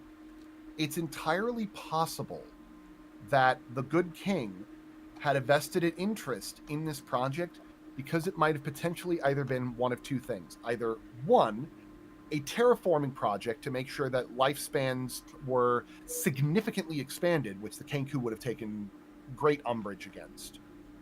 Or two, an immortality project for the king. Rather, it might have not been initially intended for the king, but it became that. Soba raises her hand. Yes. How do we know it's same Husa? Froggies recycled names like Soba recycles socks. That's a good point. That's an excellent point, but we don't have reason to believe otherwise. We also don't have enough information to conclude one way or the other on that one. It is stated Or am I stated about to be that proven wrong? it is stated that Husa was adopted and is referenced in other ones as Husa's doing great, as by the same person who wrote about the adopting them, Oh, who you've isolated as the stable master. Okay. Uh-huh. so pretty sure the time between 1 and 985 is 1 year. Okay then. So the Great Procession is probably the event that divides the eras. That would stand to reason. So that would be the Great Procession was Sorry, I've been I waiting to believe get an opening to say that. I'm sorry. Thank you very much. Okay, so if that's the case, then each era. Would it stand to reason that each era would be when a king dies and they start a new era again? But if that's the I case, then don't the old think king would that have the king been. died. I think it's the same king as the Great King. Do you think that the old king is jumping into his children? No, I think it's just the same king. Well, it said that in 985 the king died, and that his son will be the next king. Right? It says he died? Yeah. In Heat of 985, he said the king died today. Ah, yeah, so he died and then Drizoic becomes the king. Well, no. His The son king is a good died. person. His son was the good king, and the good king gave birth to Okay. 3 children. Jusoic, Okay, Ratal, yeah, now and I'm on the yeah. same page now. Mhm. So the old king, the good king, and then after. Yeah, you know what I think might be a really good direction for us to go? Because there's still a couple of pieces of this that I don't have a complete picture of. But the purpose of the experiment, the life experiment, might have been either a terraforming project or an immortality project.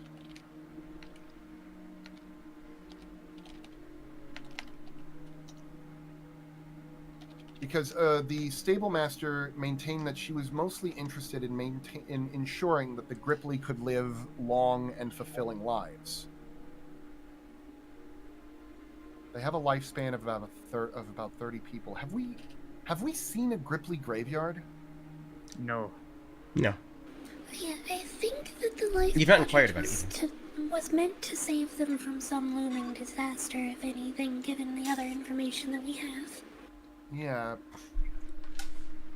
Or potentially. For the record, you've also not inquired about burial practices with the Gripply.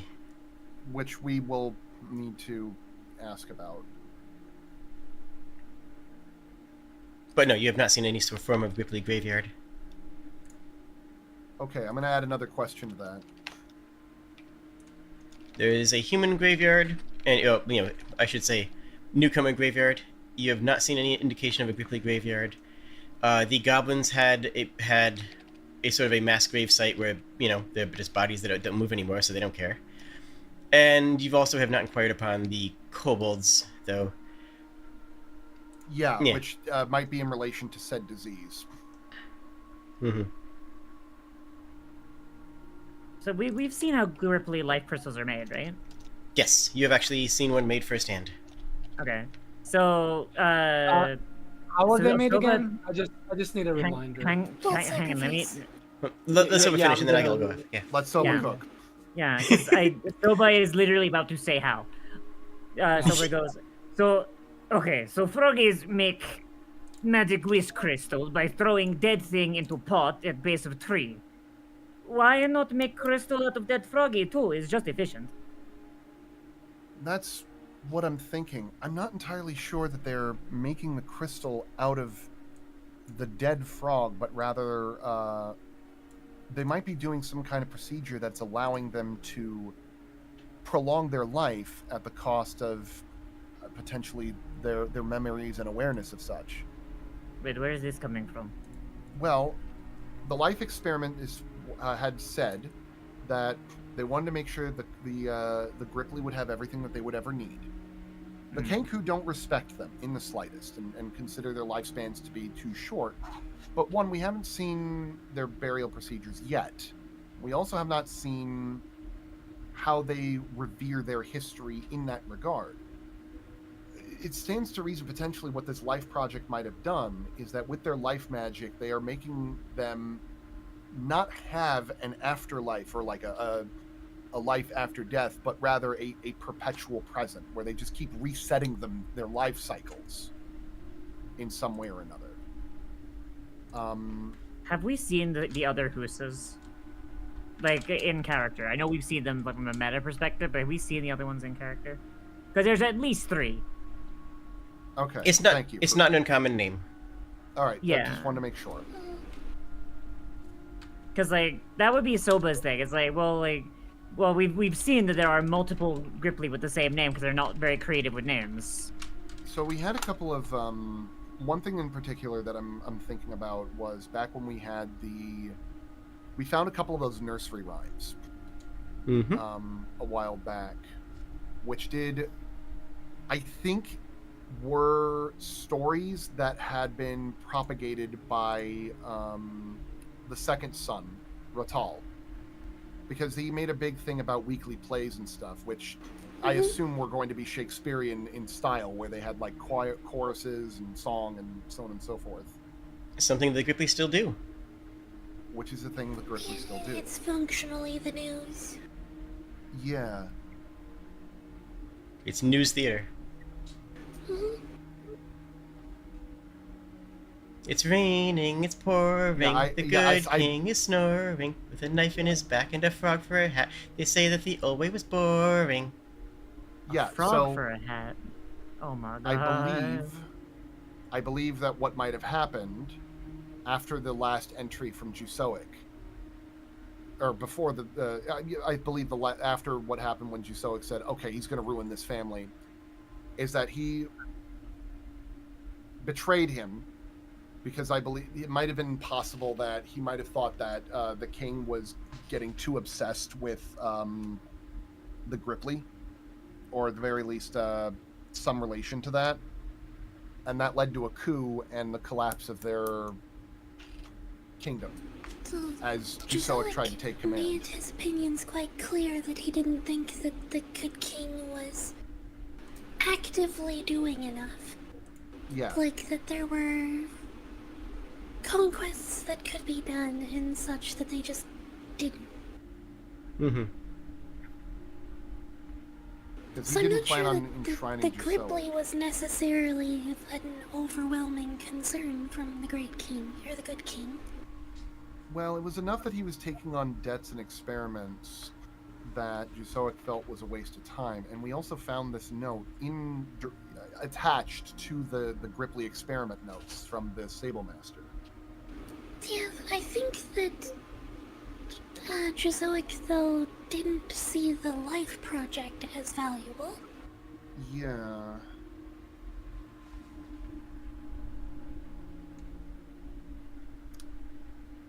So, The king's knife was well known for several successful campaigns to secure and establish the country's borders. yeah, which he is, spread considerably. But then they stopped after a while. And Jusoic's nickname was the King's Knife, like that's who we're talking about. Yes.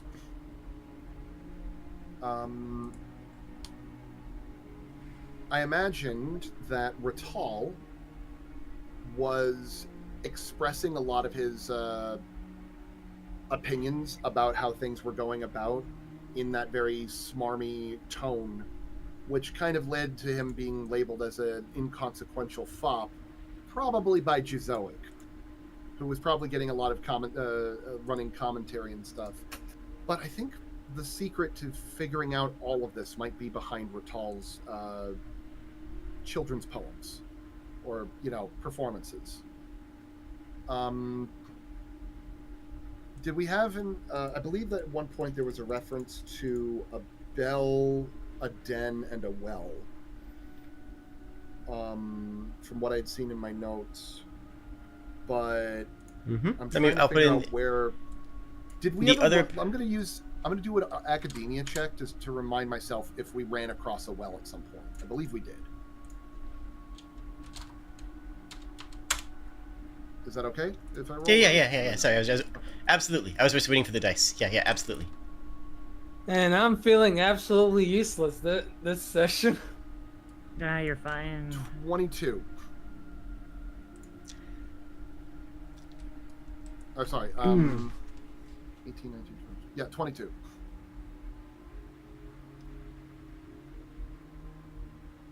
Hold on, let me flip a coin.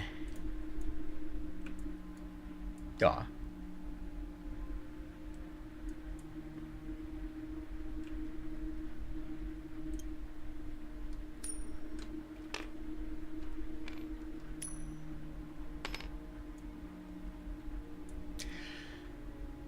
I am going to give you an answer.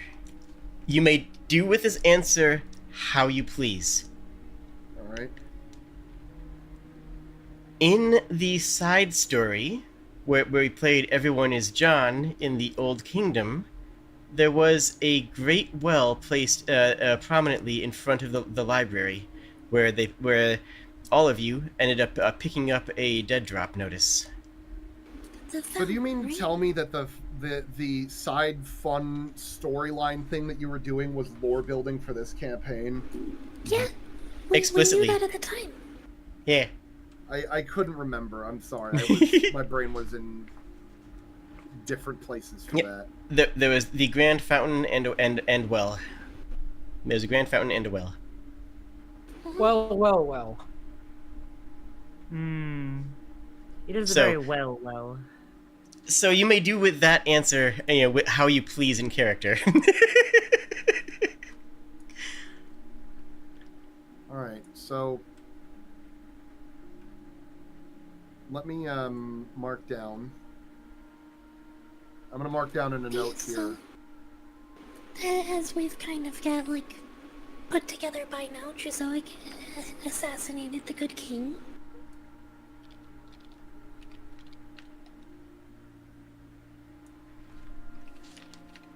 Dig dong bell, secrets in the well. What is it then? The old frogman's den.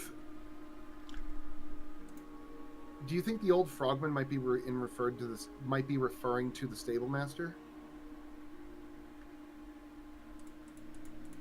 I mean, I don't think that they would consider the person raising the Gripply as a stable master. Well, here's the thing: the good king. The reason why that we've been referring to the person doing the Gripply experiment has been the stable master, is because one, stable master is a direct translation. Two, we have not seen many horses in this whole thing, and a lot of this had learned investment in the Gripply experiment. And three, one of the children of the good king married her. I believe what happened from the last. Okay, so I'm looking at these children's rhymes. Mm-hmm. And I'm going to write down what I believe each of them are trying to say. So poem 1. May I note a supposition that has been made? Yes? And I am just to clarify, I am absolutely frothing at the mouth. I believe that my restraint and not just telling you guys everything needs to be commended. I am so excited and so happy. But I'm sorry that it's taking me time to conclude this thing. The logic is really hard to push through. Yeah, we have some pretty disparate information to put together. Mm-hmm. Meanwhile, I am very much aware of the position you're in, though. I think my campaign. Meanwhile, Flicker's just pulling out the wiki. Coming up with answers in character is also hard. Yeah, especially when. But you guys are collapsing the waveform of the mystery, and it's absolutely beautiful. But you guys have been making the assumption that the person who wrote these entries is male. I did not I don't think- actually. I mean, like I've think been we've saying the whole assigned time them a that she gender. married. Mm-hmm. Like I mean, Zoic, we said was male, but with the Yeah. the experimenter, I was under the assumption that she was female because Mhm. she married the son, and there was no like Yeah, I just wanted big to clarify. That. controversy about that. Okay. I mean, wait, why would there be a controversy? No, there wouldn't be a controversy. I mean, depending on your cultural Expectations. expectations of traditionalism. Hang on a second. Magus, Yes, Gith reproduce asexually. I they didn't were- know yeah, that they these lay, people. they lay eggs. I did not know that these people were Gith. Oh, I thought that was I I thought think that was it's something that weird. we had established. The Gith were Yeah, I the thought that was- predecessor race that made the Gripply. Yeah. Oh, Yeah, and okay. Then Jade said, "Do we know the This basics?" is what all right. happens Give me when you have So- a second. Let me multiple write. Hold No, no, on. no. I'll write the addendum in there. Sorry, I did not know that they were Gith. I'm sorry. That's fine. I mean, all these- I noted that the skeletons were like Gith skeletons that we keep finding all around here. Yep, Yeah. the humanoid skeletons that the Kenku and anybody who uses necromancy have been raising that are just littered throughout the area all appear to be Gith. All What right. if Soba asked one of the Giths? There are several buried underneath this building. I don't Now- know why I did not figure that. Like I didn't That's 'cause realize Jade that had this too whole many- time. That's because Jade has too many mysteries that we gotta keep track Sense. of. Sorry, not sorry. I'm, I will. I'm- I do just. Sorry, I just have to cut in for one brief moment. yeah. The idea that they were Gith was written before I was aware that Gith reproduced asexually. So just pretend that point is immaterial. Mm-hmm. All right. So I'm just gonna call that DM error, but let's just say that in this world, that's not a thing because I forgot when I wrote the entire narrative. I mean, Or I never mean, also, knew, honestly. I mean, it would also prevent the, any controversy. It's like, oh, our king's gay? Alright, so long as he finds someone to lay an egg for him, alright. And just to be so real with you guys, the reason from the very beginning that they were Gith is because nobody knew anything about Gith, so it was a free race that was non-human that I could do whatever I want with. And then Baldur's Gate comes along, and now everybody knows what a Gith is. Damn, Jade. Really, I'm nobody. Alright. I hear how it is. Fucking. Y'all hear? Jade hates me. Jade hates me. Confirmed. I can't believe it. In all honesty, it was such a weird choice for them to actually just pick the fucking Gith. Right? It's like, the who? If you're going to have mind flayers, it's a natural. You thing have to have include Gith. in the Yeah. story. Yeah, that's fair. That is fair. To be fair, I run Mind Flayer campaigns more often than most people, so that's why the only reason I knew Yeah. anything. All right. So can we I just- at least before I move on with this, Please, can please. we please conclude? The person who we've been talking about, the person committing the Gripply experiment at this time, is the same person who married the youngest of the three sons. Is a lady, Yes. Yes. and okay, so we're on the same page about that, Yep. And worked on the Life Okay. Project. and was in charge of the Life Project. All right. 1 second. With the also note that the way the Gripply magic functions is effectively a lesser wish spell that really just lets them do anything that the Gripply, simply by their nature, have never abused. I'm sorry. I was writing something when you said that. Say that again. The Gripply gemstones just do whatever the Gripply want them to do. Yes. It's never been But abused, specifically the Gripply. but they're attuned to the Gripply. No one really knows, no one's pushed the limits of what their magics are capable of, but they just use them to carry heavier things or to, make their soup taste a little bit better when while cooking. Just they use them for day-to-day things. No, Because they're good. no grip. Sorry. No Gripply has ever gone. I wish that everyone who dies goes to hell no matter what, even as a bit. Really. Look, if I had fairly godparents, that thought would cross my mind at least once. It would probably be in the rules that no. Just no. It would be in the rules afterwards. I was about to make that joke. Damn you. Like, I'm sorry. Even the innocent people, like, come on. There's at least that thought they would have. Call of the void. Listen. I can't listen, say that I've had a similar one, but I understand what you mean, Ellie. Listen, it's Yeah. canon in the Fairly Odd Parents universe that there was once a child that wished for the assassination of Franz Archduke Franz Ferdinand. Ferdinand, yeah. Yes. Now, That's still such a wild joke to make. now you do also have a piece of a map from the ancient times that shows the location of a couple of cities. Now, while the geography of the entire world has changed drastically since that time, a mountain range doesn't change overnight. And Yeah. you can get an idea of where the cities on that map are, though not with any actual, ability to plot it on a modern map. And those ancient cities do line up with, roughly speaking, with where that kid, whose name I'm going to actually look up now, with where Tanaka, with where Tanaka found the staff of Ghost Shot. Okay. In that direction. Okay. Sorry, I hope you don't find that like my wheel spinning has been aggravating. Like it's. Oh no! So, This is the culmination of the Magus- past year of story. This is perfect for me. I'm loving this every minute of it. I need you to know one thing. It's irritating me, but not because I think this is bad. It's because it's like I feel like I'm being useless, and that's the only reason.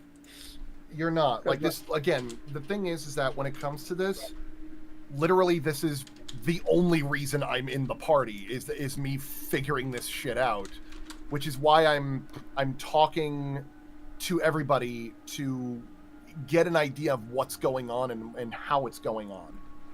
I'm using everybody here as a sounding board. You can chip in or not, and that's okay. I'm trying to get us on the same page of figuring out what's happening, because we've been getting fed pieces of this for a year, and I feel like we've not gotten the opportunity to sit down and make a beat board of everything that's happened.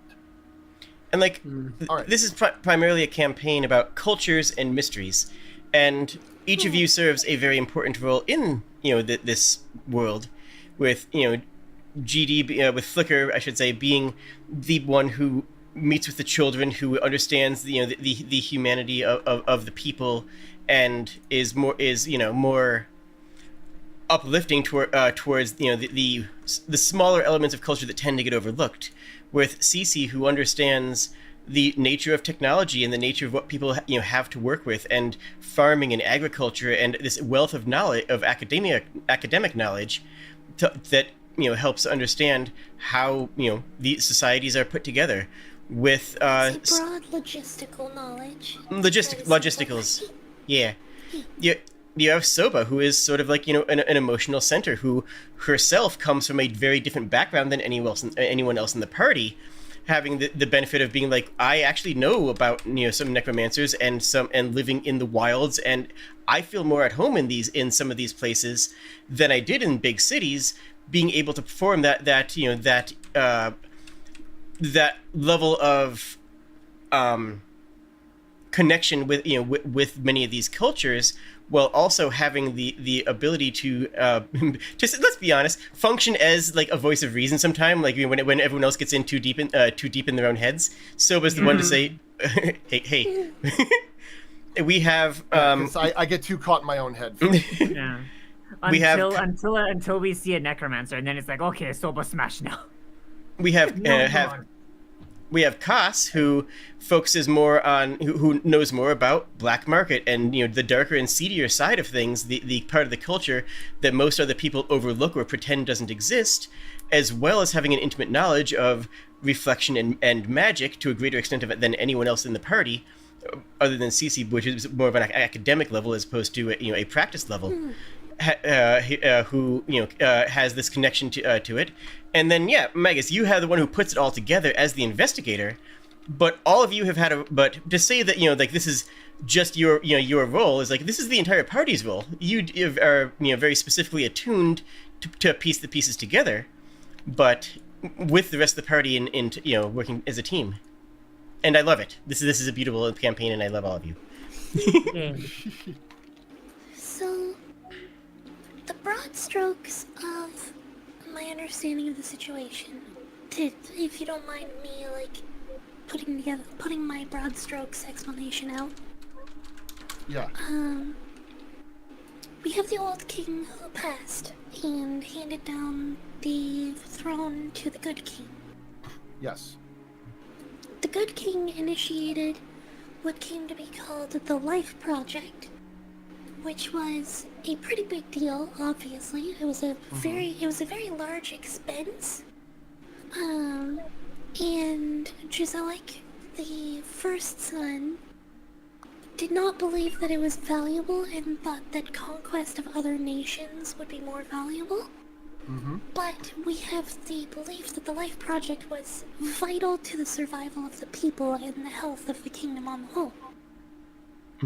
So, may I interject from one? what we know from... In a history book, many papers were written about their romance between the Stable Master and Sidisi, as well as their combined research, which would save the very kingdom itself.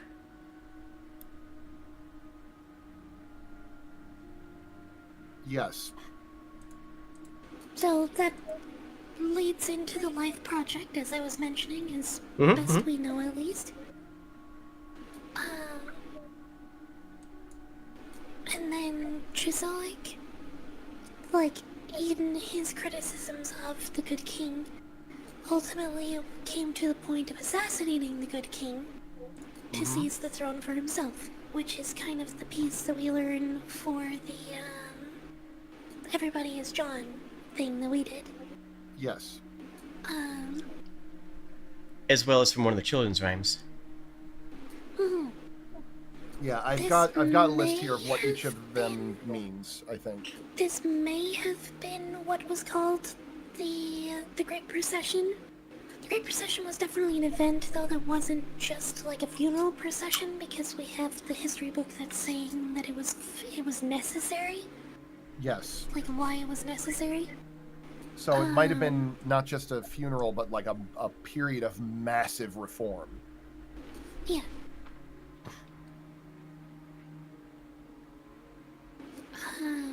Yeah, what did it accomplish and what year was it? So it was probably a mass reform type thing, where I am assuming the Life Project was reapplied, like it was redirected to be used in a different way. And then the Stable Master ultimately made changes to the Life Project, something that they and Cirisi had worked together to make happen functionally. To make sure Which that it wasn't... ultimately led it to become what it is known as now, where it is what makes the Gripply life magic function.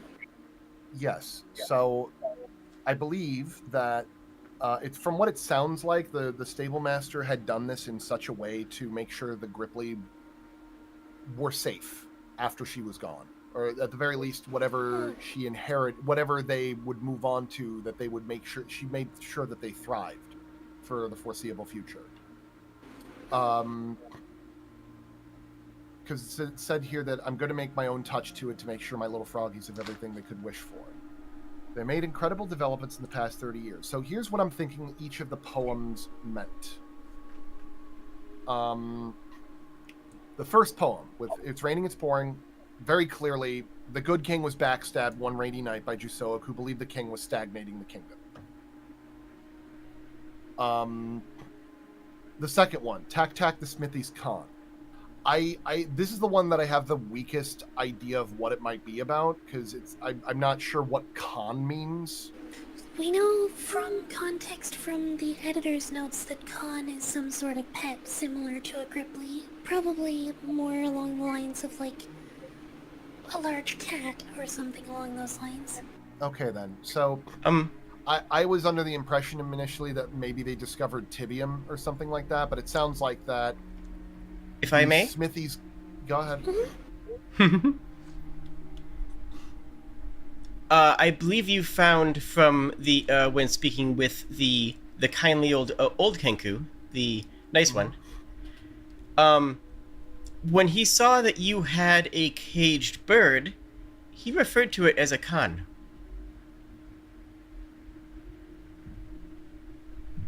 It was a raven. Oh, they made the Kenku as well. Of course they did.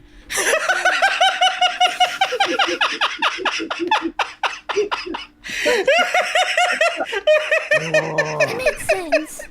Makes sense. It does. It kind of makes sense. If they made one race, why shouldn't they have made more? Oh, Soba is going to travel back in time just to punch. And Just to be clear that I heard that correctly, the gift making the Kenku, correct? Yes. Okay. And I Okay, think the continue Ding Dong laughing. Bell. I think the Ding Dong Bell might also be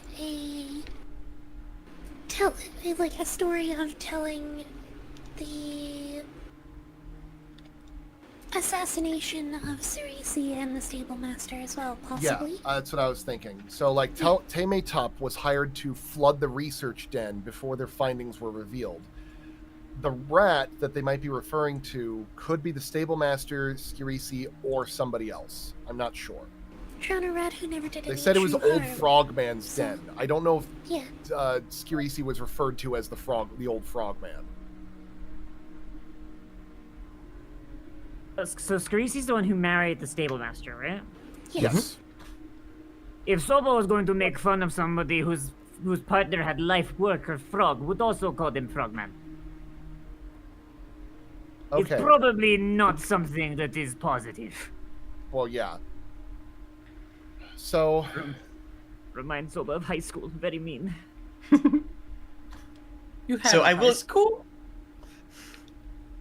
So I will say one thing just for free. The first I believe it was actually originally the first one, but the tack the Smithy's Khan with his master as best as they can. Shape it, forage it, mark it with a T. The Khan will tap with him, you'll see. Is just a cute little limerick about a smith who had a pet bird who would tap when they were hammering on their forage. So that they would knock along with him. That was just a playful rhyme of a smith and their bird, and the bird mimicking what the smith does. That I'm just going to give you that completely for free, so you don't try to wreck yourself looking into it. That was so the gift did not make the. So does that It mean was the gift an did not make extra the piece of Kenku? context I to did put not together. say that. Okay, good. It's another piece of context to put together that the Khan are related to the birds and the Kenku. The Khan are a pet that the Gith had, much like they had the Gripply. Oh,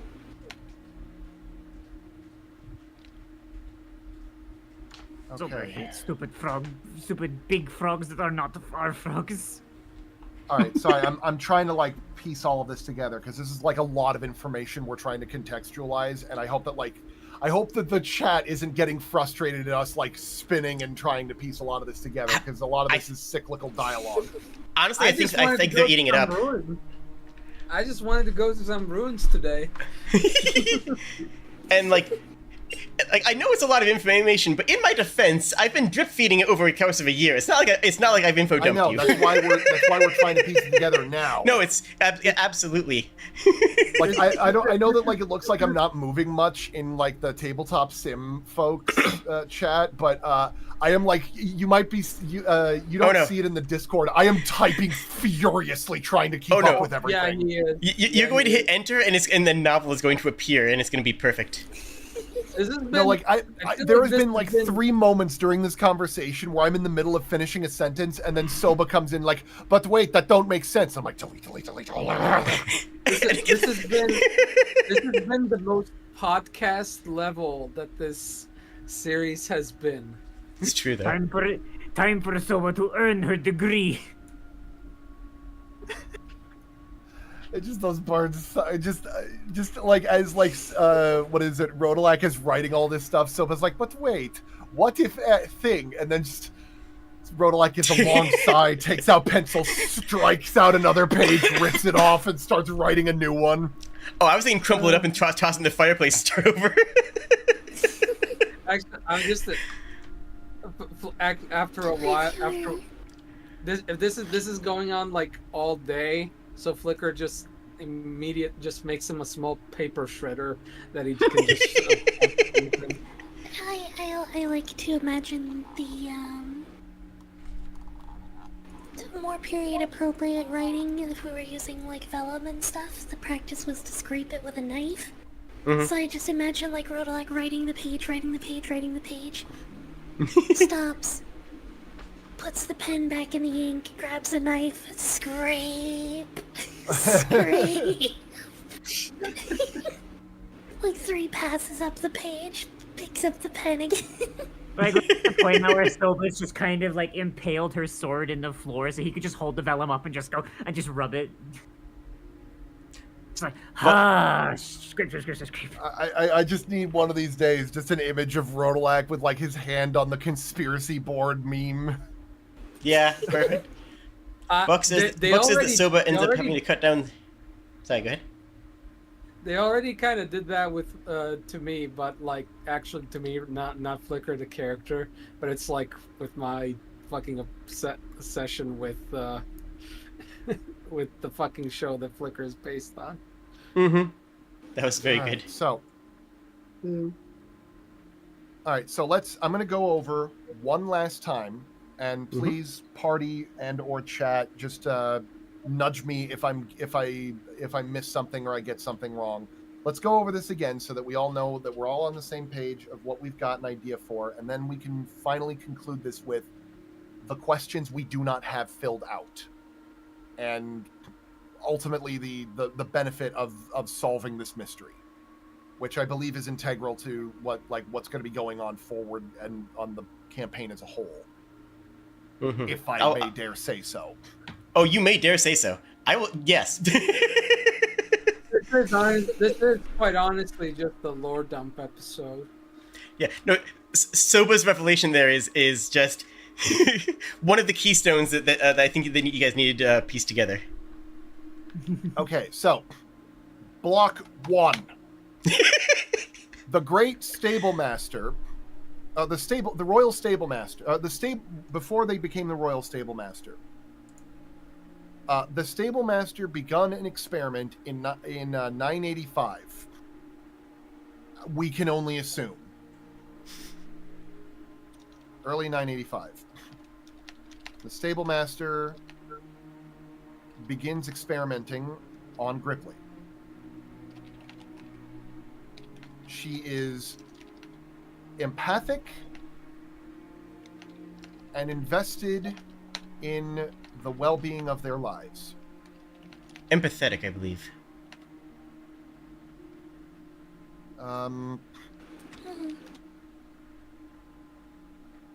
Oh yeah, sorry. Sharing the feelings of another. Sorry. Of empathetic.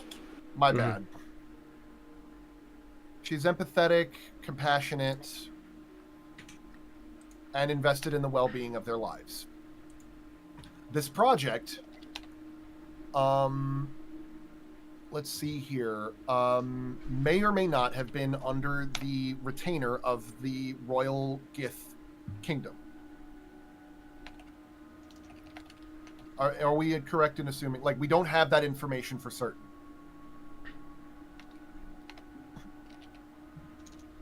Under retainer by the first king. I'm taking Husa with me, and we'll be monitoring the royal husbandry. I still want my Okay. froggies. Well, hold on. Where does it say royal husbandry? Planting of planting one. of 985? Planting of Planting one. of one. Okay. Everyone, Planting of one. That's much later. That is much later. I'm still back in planting of 985. Right. I'm doing this chronologically. Okay. All right. It's relevant to what you're saying, which is why I mention it. Yeah. 2. King dies. New king, the good king,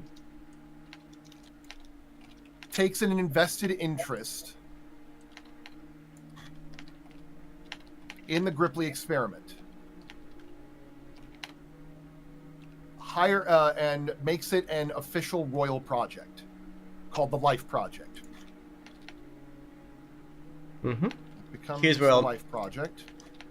I'm taking Husa with me, and we'll be monitoring the royal husbandry.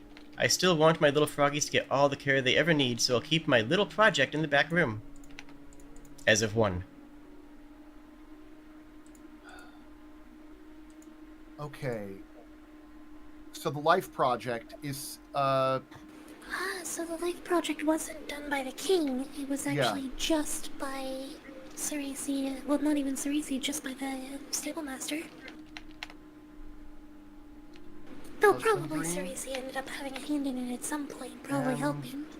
Many The papers new have been royal- written about their romance and their combined research, which would save the very Hmm. kingdom itself. So the Life Project was not credited to the good king, but to Cerisi and the Stable Master instead. all right. So Wait king a dies. minute. Hey, New king, the good. Sorry, go ahead, Soba. So, okay, so the Life Project. I'm sorry if I'm behind on a step. Is that Tibium or is that like a different thing that we have yet That's to? the temples Different thing. that make the life magic. At The least that's our the life assumption. crystals. Oh, okay. I get it now. I'm Yeah. done. That's why we're having this conversation, so that we all understand what happened and why. All right. Get So everyone together 1. onto the same page of understanding. Stable Master begins experimenting on the Gripply. She's empathetic, compassionate, and invested in the well-being of their lives. This may or may not have been under retainer by the first king. 2. The king dies by late 985. Or The old king. 985. Mid 985. King Just dies. to keep things distinct, I might recommend referring to that as the old king, and the other one as the good king, as they've been referred to several times. Just so there's distinction Okay. there, you know. I'm marking that out by. I had labeled it as first king, but yeah, let's just go by the old king. Yeah. Okay. Mid 985. Old king dies. New king, hereto referred to thereon as the good king, takes an invested interest in the Gripply experiment. They are brought to the royal husbandry, and the Stable Master continues the Life Project in secret. 3. The Stable Master falls in love with the youngest of the 3 sons.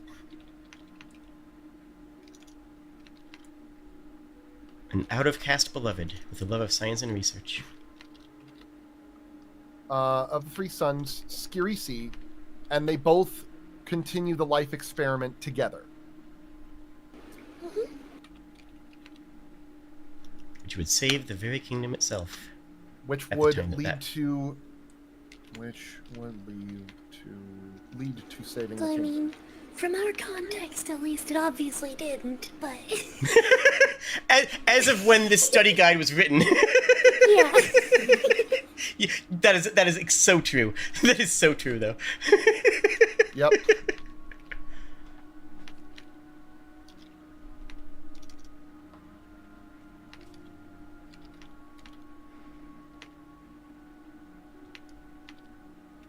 All right, the kingdom is no longer around, but the study guide identifies it helped them through a dark time. Mm-hmm. 4. Oh God, what was his name? I'm sorry, there's so many notes. I'm trying to keep track of it all. All right. Whose name? You mean Jusaric? 4. Jusoic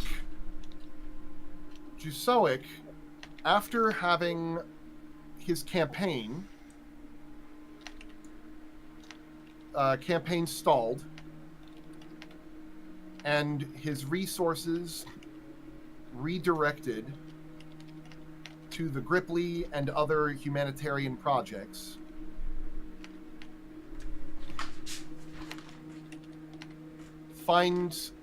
concludes that the good king needs to be usurped.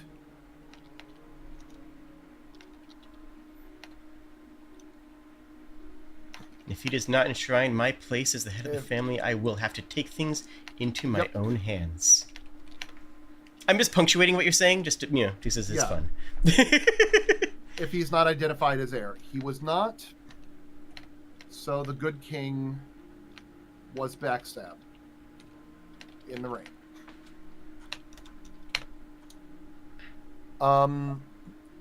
During all of this, Ratal.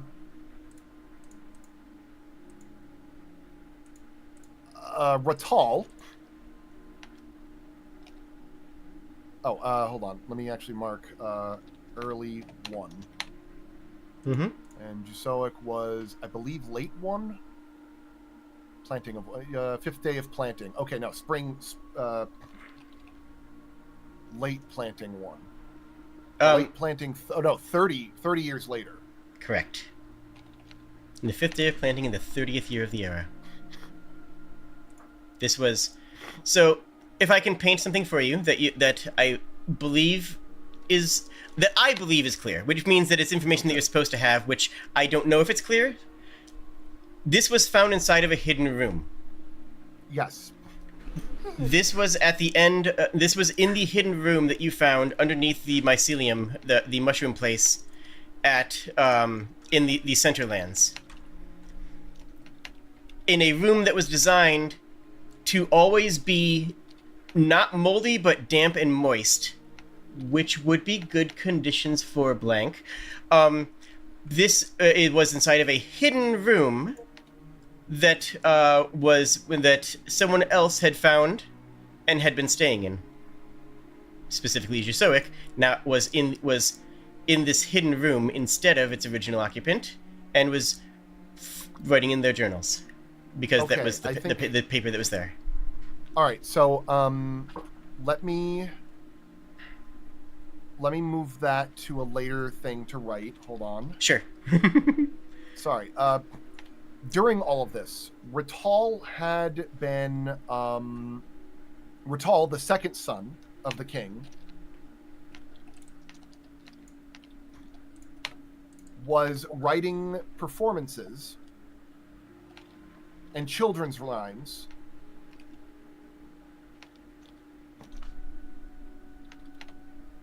some of which still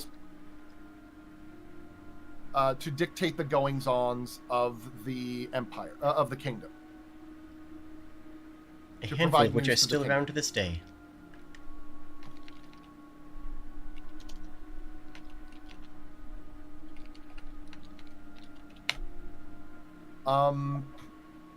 At some period, we don't have a specific year. I'm just going to say between 1 and 30, or yeah, I'd say between 1 and 30. Hold on, I'm still going through all the notes here.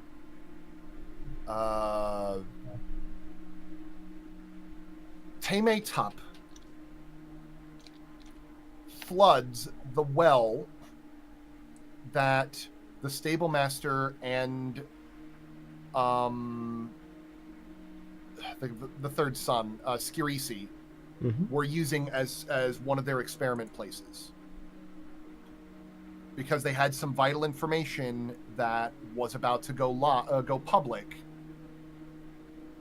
and they didn't want to find out. Now, here's the thing. I believe that Jusoic took residence after that flooding. Either he got it drained out, or it was drained out, or it's entirely possible that he was spying on them in the well. But she did reference a back room, right? So I have reason to believe that it wasn't that he was spying on them, but that she was in the back, like had that back room and that whole thing, and the whole thing got flooded, and he just took up residence in the well while he was planning out his coup. There are 2 secret areas that you are aware of. One in the Centerlands, which was originally where the stable master worked on her little secret project that she had. That later Jusoic found and moved into. And the well, the secrets in the well, which okay, so that's not the same place. That's not the same place. All right, thank you. That was helpful. Yeah, so the well and the Frogman's Den are different places. Okay. Wait. The well... Okay, so... The well and the Frogman's Den are not the same thing? Because it implies that in the poem here for Secrets in the Well, what's in it then? Being one poem, it does cross the wires a little bit. Yeah. Shit. Sorry, I'm starting to stumble a bit here. Do we maybe want to end it here for today? No, let's finish the train of thought. I want to finish this train of thought. There are 2 secret rooms. One in the Centerlands, where the stable master worked on her little secret project, that also referenced a secret place, which is where you found that secret. That secret is one that you have found, and that's where you found the Scroll of Greater Wish, the Gripply Gemstones, and the reference to the Life Project. The second secret place is in the well.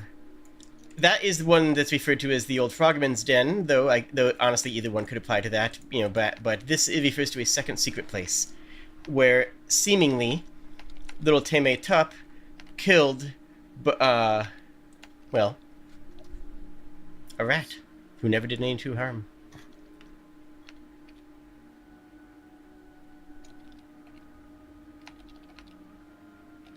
Sorry, I'm writing this all out. You found one secret place, not the other. I'm going to call it the Stable Master's back room.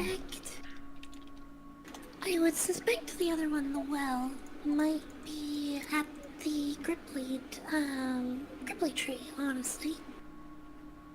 Though that's pulling information from the Everybody is John session.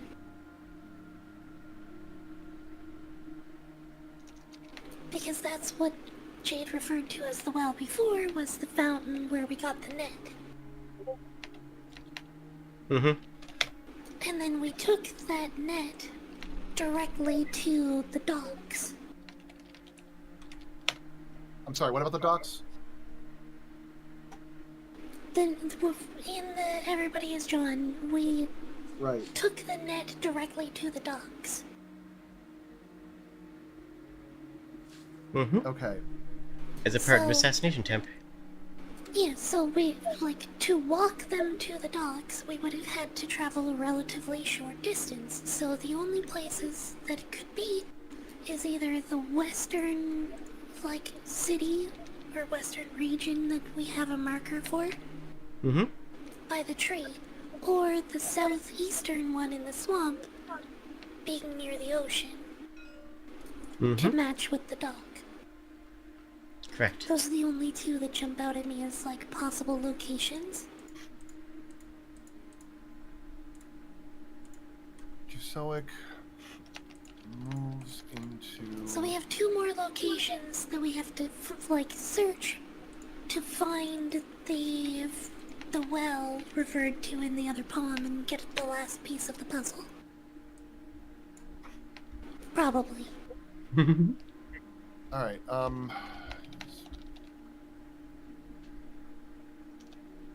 Rat in poem.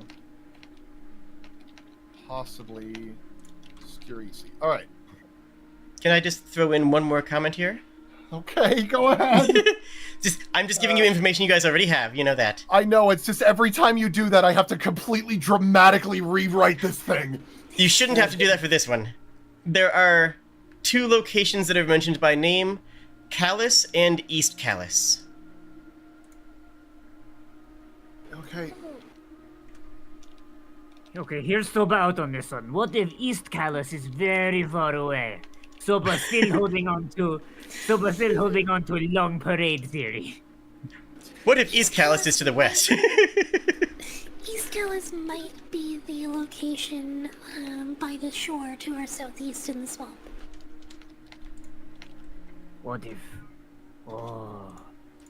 there was? And then Callus would be the old capital, which is now the Kin capital, as we put it. The Kin capital, if you will. Soba going to feel very vindicated if get to Ken Capital and they have big parade. Just say. I'm trying to keep up, guys. Give me a No, you're doing great. Also, you didn't have to write a I've had whole. to you write made an a whole lot essay's for that. worth of information today.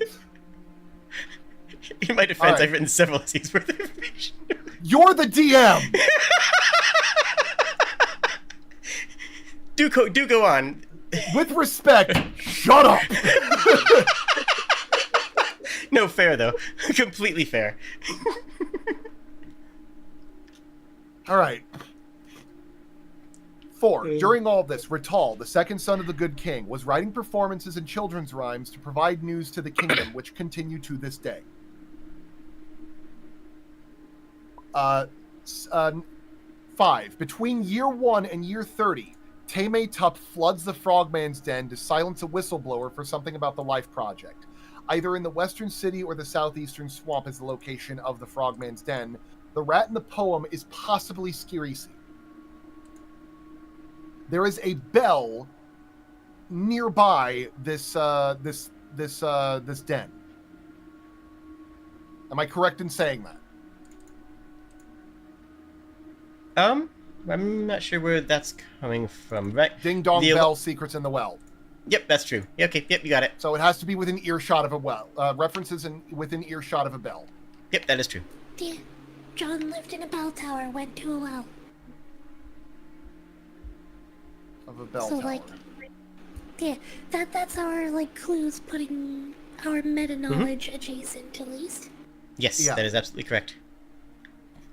All right, I'm gonna add an addendum in here. Mm-hmm. Because I believe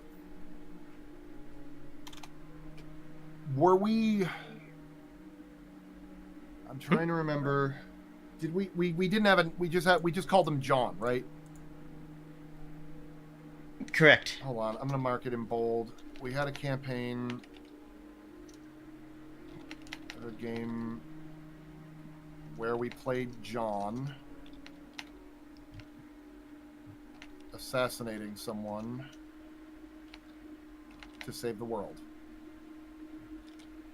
This might have been Jusoic. Or no, we... I feel... Again, forgive me for expressing frustration, because, like... No, please. When I was playing that John game, I wasn't thinking... I was not thinking about the greater implications of what this would mean in the greater campaign. So me struggling to remember what happened in that bit, because that was Completely a couple of weeks fair. ago, is... And that was a weird... That was a weird itching at time. my brain. And that was admittedly a very weird session. God, I'm gonna have to go back and, like, watch these sessions again just to figure out what I was doing. I'm gonna embarrass myself. I swear. I'm gonna listen to them and be like, "Wow, I'm really dense in these campaigns." No. You're doing Hey. phenomenal. All of you are doing phenomenal. No, I'm not. Well, I'm being dense because I don't think I've contributed a single solitary good thought to this entire discussion. No, you're fine. Hey. Don't You're bully doing my great. friend, asshole. All right. Planting 30. Jusoic moves into the stablemaster's back room to plan coup after having his campaign stalled and his resources redirected to the Gripply and other humanitarian projects. He concludes the Good King needs to be usurped if he is not identified. If Jusoic is not identified as heir. He was not, so the good king was backstabbed in the rain. This information was found in a hidden room in a mycelium chamber designed to be damp and moist. Moist.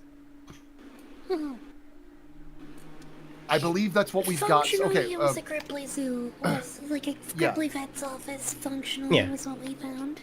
Vet's office is the best way of describing it. Yeah.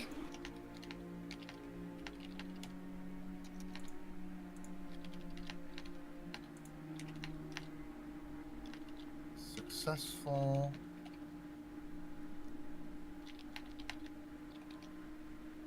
Yeah, it's finding Jizoic's information in the same place as we found the Stable Master's information.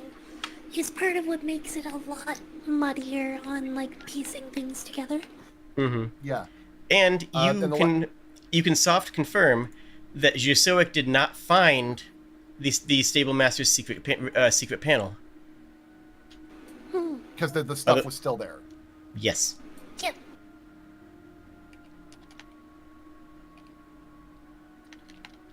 Not that that's like inherently relevant to anything, but it is a little storytelling Yeah. moment that I wanted to highlight. Yeah, the Gripply are currently, for the last bit, modern day. Mm-hmm. We don't know what year it's been. We don't know how long it's been since this era. Correct. But at this point, it's kind of irrelevant. The Gripply are thriving with life gems that grant them wishes. Or that grant them small wishes. The Life Project was deemed successful, but there is a final step involving gemstones and a greater wish that appears to imply something else needs to be done. And the last piece. The Kenku use Khan the same as the Gith do.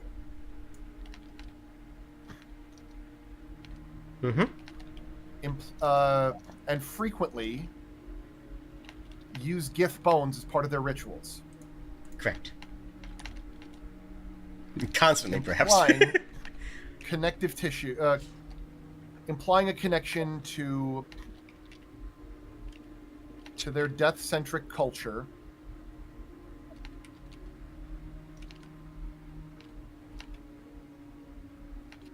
And the Gripply's life-centric culture.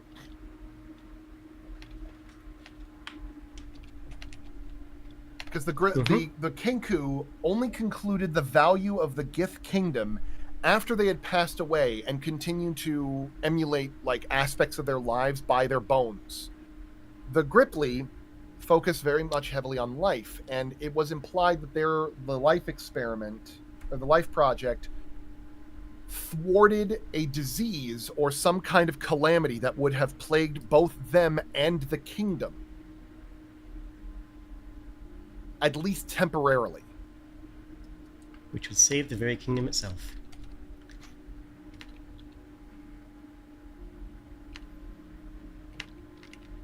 Also, at some point, something was referred to as the Great Procession. Though it is unclear Let as me to add when. that in there. Sorry. It's that's unclear in the timeline. Other than it's between, the good king and a study book being written about the history of the good king. Yeah, hold on. 3, 4. Oh, fuck. So I don't want you to have to Try rewrite not everything, but I am rewriting everything again. I'm sorry. Ugh. Dang it. I'm like, Also- it's like I'm trying to write a memoir in out of order. Like, oh, you forgot to add this. Okay, then. Guess I'm doing this again. Definitely go play the Oberdin. Oh god, I have it installed, but it's like I'm so. I goddamn 100%ed that thing. Nice. Also, I'm just for the actually record, this space here brings me pain, but I intentionally left it in. what Yeah. space? In the study questions, accomplish, meant are listed as two separate words as opposed to linked, and that was intentional because it was sent to an editor. And Yep. it just brings me pain to have to write that. Sorry, I just do go on. You don't have to reveal anything for that, I promise. It doesn't mean anything.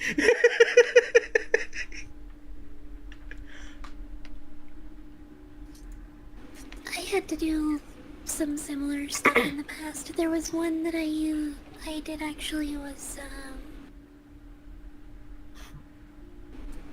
so I use a plugin in Foundry for my campaign, called Polyglot, and it lets you write in different languages. Nice. So you can actually make, if you tinker with it enough, you can make overlapping words and letters and stuff. Oh, cool. So I had the druid of the party speaks druidic, obviously, but doesn't speak Elvish. And Elvish in the setting is descended from Sylvan, which is Fae. So druidic, which is also descended from Sylvan, also uses a lot of Sylvan. So I had to write a message and tinker with my wording and the plugin and everything like that to make it so that certain loan words could be read by someone who spoke Druidic, but not by someone who spoke Elvish. So, like, there's one big long message that's written in Elvish that people would be able to read. And then if someone spoke Druidic, they would be able to read only the Druidic parts, which would be a completely different message.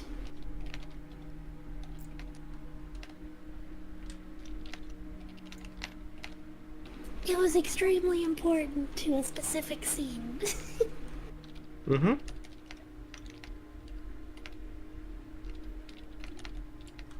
So I believe you've covered everything of history right now.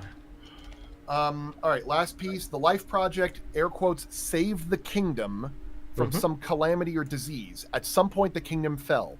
This might be in relation to the disease the kobolds are suffering from, or the tibium infection of life in relation to the modrons. I put might in all caps because I'm not sure. I'm pressing enter now. Is there anything I missed? There is not. I have pressed enter. I swear to God. No. I'm sorry. I am going to toss a bookcase at you. Tomorrow there will be in brackets edited. No, that is fine. I do want to mention a few things that do not require you to rewrite anything whatsoever, I swear. Okay? Okay. Are we cool? I will be writing them down, though. Are we cool? Fine. Just because I do think it is relevant to just everything. Modern sites that you have visited that have antiquity. A.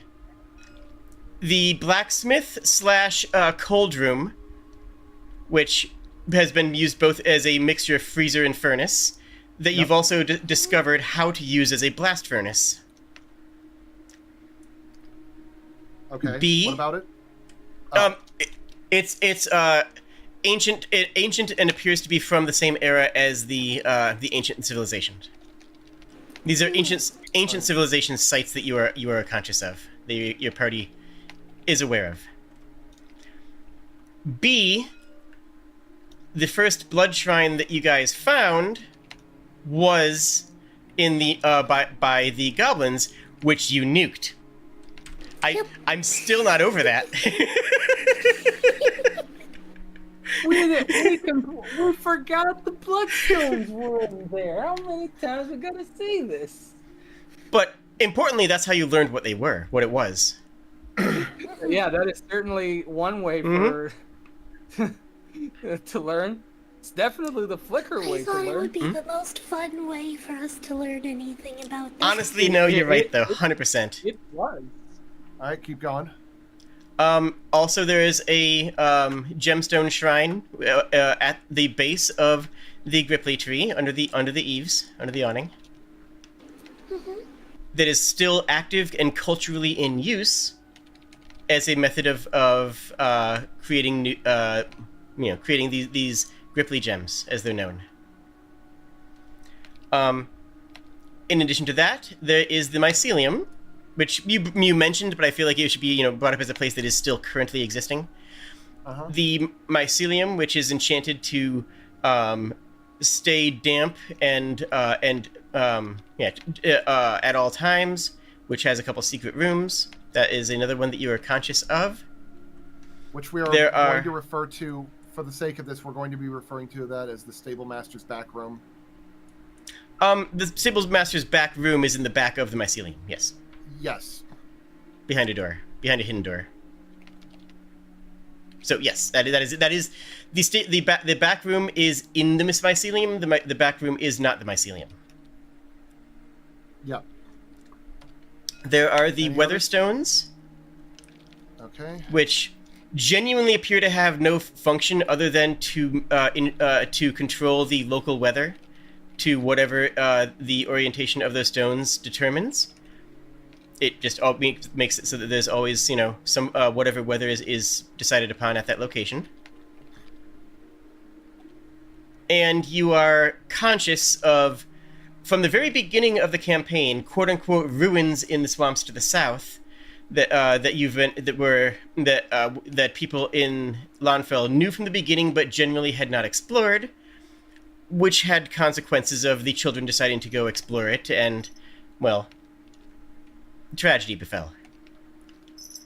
So you are conscious of ruins to the south, which seem to be ancient in nature. I believe, and then there is one last one that you're going to kick me for, and Damn it! there's one last thing that is not as old as the others. To quote Columbo, one more thing. No, to quote Jackie Chan Adventures. One more thing. Yeah. The Knife Point Market itself. How did I not think Jackie Chan Adventure first? Anyway, continue. Sorry. Not as old as the ancient structures. There is the Knife Point Market itself, which takes the form of an enormous longsword stuck point first into the ground, with the engraving upon it that says, "Tragedy be to any who disturb these bones." Oh no. Which has been there. Bones. Which, let's be not- perfectly frank, I'm under the impression that the Kenku have been disturbing the absolute bejesus out of them bones. And a maker's mark on the sword, and a maker's mark on that sword, on the sword that is the Knife Point Market, that matches the maker's mark of objects that have been created by a Musteltas. How do you spell a Musteltas? Emustultaz. Emusteltas. Who took the name Emu when they were depressed about the fact that they could not fly as a flightless bird, but have since returned to their Queen of the Skies name of Emusteltas. Okay. Is that everything? That's everything that I can think of right now that applies to everything that we've been discussing. That is a very... That is quite the canyon of a caveat you carved out for yourself. I am not mentioning Before I anything. hit enter on this post. I'm not mentioning anything yet right now about the modern Kenku or the Modrons. Those are outside of the scope. I'm hitting enter now. Please do. When the GM gets too ambitious, as per usual. I mean, this episode right here proves that I was exactly ambitious enough. I mean, this has been seeing you guys piece this together has been an absolute delight, because these are the seeds that I've been placing this entire time. Yet again, I am just feeling like Patrick with the sparks coming out this entire thing. Is mayonnaise an instrument? Yeah. You do that way too well, my god. Yeah, he did. Honestly, the one that I'm always proud of is, you know what other impression's really good? No. My Mom! Anyway, all right. The last piece of this mystery that we have are the concluding questions that still need answering. And the first one, I think, is who died in the well? What secret were they keeping?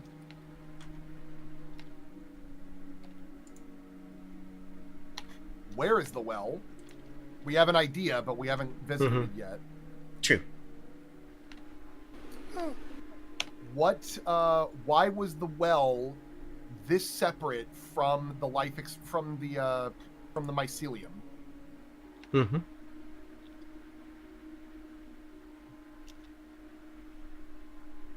What is the greater wish going to? What was the intended function of the greater wish?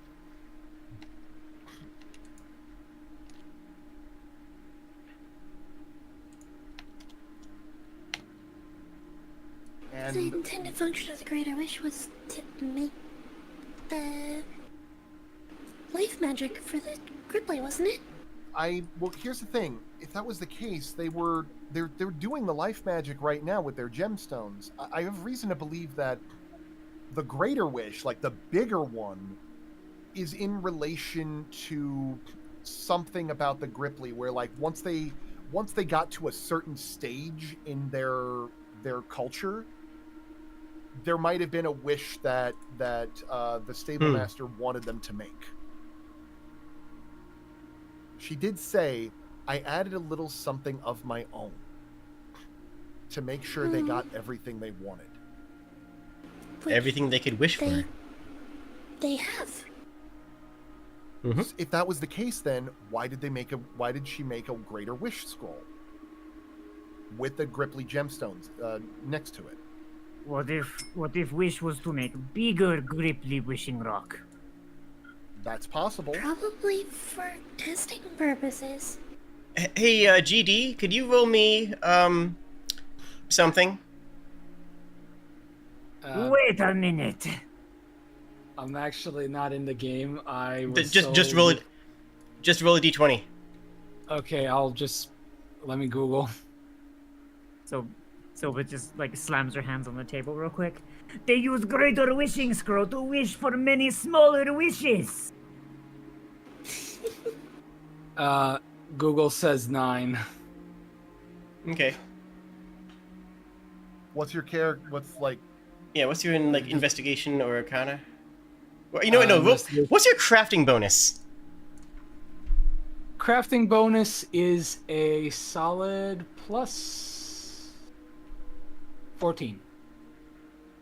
Okay. I have a question for you. Yeah. If you make something that you think might break and might not work, what's the best thing that you can do? Something that might break? Mm-hmm. If you're gonna make something and it might explode. I'm not gonna say it. You say it.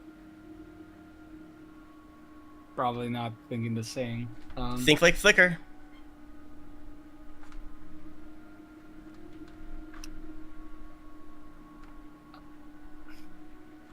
I can give you a prod if you want, but...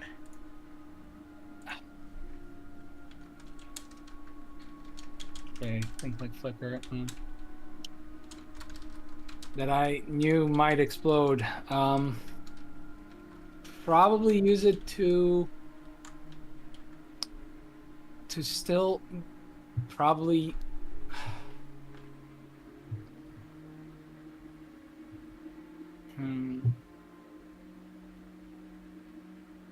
Sorry, it feels like I'm having to engage my brain. I believe in you. I'm rubbing your shoulders. I'm leaning on the back. Don't worry about it. You got this.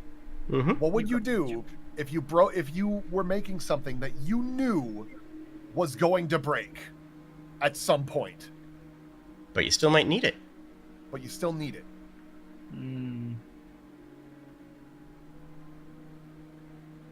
Dare I say, if it was disposable?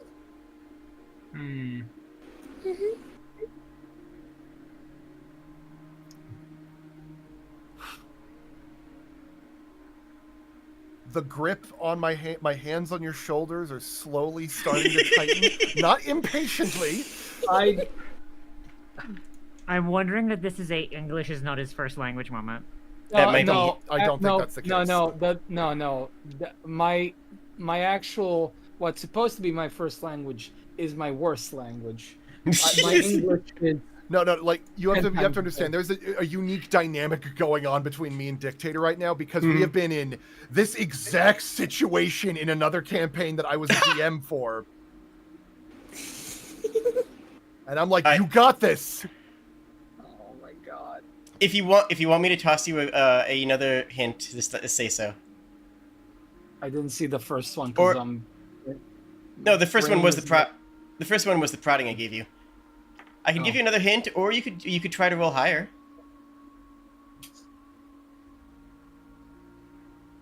You know what? I'll use my platinum token to get him to reroll. Reroll it. Thank you. I'm very sorry that I am Yeah, being don't very wor- disappointed. You're fine. You're fine. This is not the kind of game you normally play.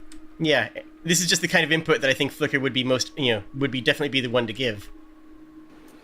It's 11, so 2 points more. Honestly, you were close enough that is good. Have you seen the movie Oh, Contact? I Hmm? I have not. I have not. Oh, okay. sorry.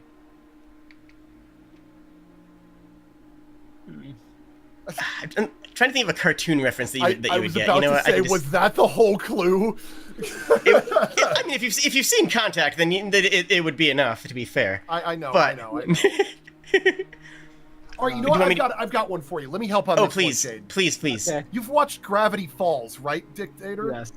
Yes. Okay. Remember when Dipper wanted to get photos of the Loch Ness monster or the Gobblewalker? And What it did he- kept. What did he do to make sure that he would make sure he'd get that photo? He just strapped. He got like 1 billion disposable cameras. Mm-hmm. In case one of them broke, right? Yeah. Yeah. In case one didn't work. He had backups. There! You got it! Yep, there you go. You'd make a redundant backup. Why was that scroll of wish not used? Well, if Flicker's gonna make something First that's one worked. if Flicker's gonna make something that blows up, then Flicker would probably make a backup just in case. You see, I think the way I was kind of thinking, because, yeah, that makes sense. But I think my brain was for some reason thinking something completely different. Because that's how my brain always works. It never goes for the obvious. It never goes for the obvious answer for I some think you were reason. just burnt out from like thinking, Honestly, trying to yeah. follow the mystery all session. Yeah, I God, tell me about it. I really like to think that it's that. That would just be a convenient answer for me rather than me just being stupid. But I think that might be it. It's like I've been trying to follow the thing along, and there was a point where I just laid on the bed listening, and I still think I was having difficulty following along. I like this idea that you're kind of sitting there like doing the Patrick like fist curled appreciating smooth jazz posture as we're all like discussing all this stuff. I'm like piecing everything together. I get the whole web finally figured out. You say one sentence, everyone's like, "Good job, Flicker! Yeah, Flicker, you solved this mystery. You did it." And Rodelax in the back like tearing up like the groundwork I paved. Now you made me feel worse. No, don't feel You're bad. wonderful. Sometimes you need an anecdotal like aside to piece it all together. I am too deep in the weeds here. So GD, it's like in cartoons where you have like the nerd character who's entirely for like info dump. He's like, oh, the positrons, blah blah blah, and then you have like the character who's like dumb coded who explains this like putting too much air in a balloon, like that. Of that course, shit. it's so simple. Yep. Yeah. Why build one when you can build two for only double the price? I think it's just because like I've solved practical problems, kind of thing, where it's like you present me with like a physical obstacle and maybe a short-term mystery. I'm absolutely useful for those kinds of situations. But you present me with the long-term mystery with multiple things that I'm actually supposed to put actual thought into, and it's now like, even if I keep notes, I'm gonna fail, and I hate that. Because I definitely had a game where we were occasionally came up against a Sphinx that presented us with riddles. Early riddles were easy and I was able to do, or reasonable, and I was able to do it. and then later on ones, no. I mean, I tried figuring them out, but I absolutely let somebody else steer that since they they like puzzles more. Finally, the last questions that we have of what we're trying to solve for this mystery. 1, who died in the well? 2, what secret were they keeping? 3, where is the well? 4, why was the well so separate from the mycelium? And 5, what was the intended function of the Greater Wish, which we said as potentially as backup for the Gripply gem? And 6, what is the relationship between the Gith Kingdom, the Gripply, and the Kenku? We're very close to answering a lot of these questions. Yes. One of them you have an answer to, and I'll give it to you right now because of all the hard work that's gone into this. Why is the well so separate from the mycelium? Is answered in Planting of One. I'm going to the castle. I'm taking Husa with me. The stable master moved from the mycelium to Callus. So we've identified Callus Castle. You know the region of it. You do not have a exact map to get there. But that was part of what you did last episode. I am confident that the Kenku capital is Callus. Personally. Soba will give stupid birds one thing. Ken capital sound way better. You're so true. You're so right. You're just so right. Moved to the the stable master moved to the castle from mycelium to Callus. I can't well help is the feeling new like experiment Ken Capital is way more fun than Ken Capital, though. I like it. Because you Oh, it gets better! Because you see, a coop is also a home for birds. That's true. And a way of overthrowing a government. Oh, why do you hurt me so, Jade? Why do you hate me, actually? Why do chicken coops only have $2? Because if they had 4, they'd be a sedan.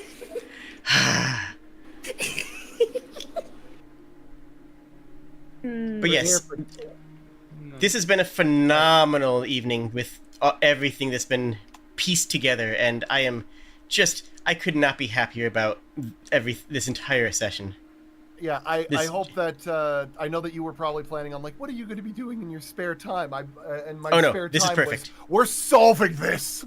Oh, 100%. I'm assuming this took the entire week. Real talk. Yeah, probably. Yeah. Maybe. A lot of the research and backup and all that stuff at this period. I am so Going over glad notes. that I typically the person who's usually the more combat oriented person in the party would be like, oh, this is boring. I am so glad that Soba was such an integral part of this brainstorm. Yeah, absolutely. Yeah. I know that's something that you were. I know a long time ago you were initially struggling with that too, Soba.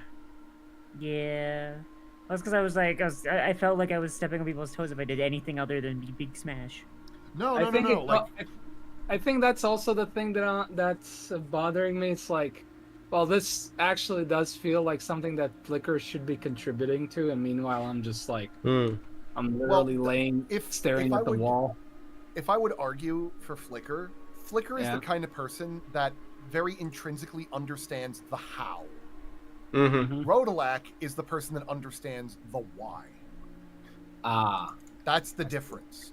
You are the one that can piece apart how a machine broke, but Rodelac is the kind of person that would figure out who is the one who broke it and why. Plus, in a lot of ways, Flickr's the one who can talk to people. In a lot of ways, Flickr's the one who can go up to a kid and be like, hey, how's it going? And he learn about things in a way that none of the rest of the party really can. I mean, Koss would have to break people's knuckles to do so, right? Both Rodolak is too caught up in his own single-minded objectives to see the forest for the trees, you know? Mm-hmm. Yeah, that part I can definitely see. Or rather, see the trees for the forest. Yeah. Always correlating, never causating. So, CC I think has that- decent manners, but is more of a human interaction. Gross. yeah.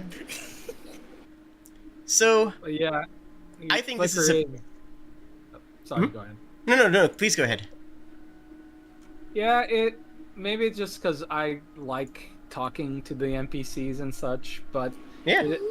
Flicker is sociable, weirdly. Although I guess you could also attribute that to that he has to be because he is a squire.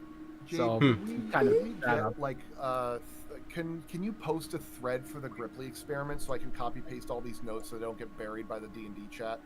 Absolutely. I usually don't do threads, but this is a fantastic place to do so. I Too think big. this is warranted. Yeah. How do I make a thread? If you go up to the top right, there's a little thing that says threads, and you can click on it and click create thread.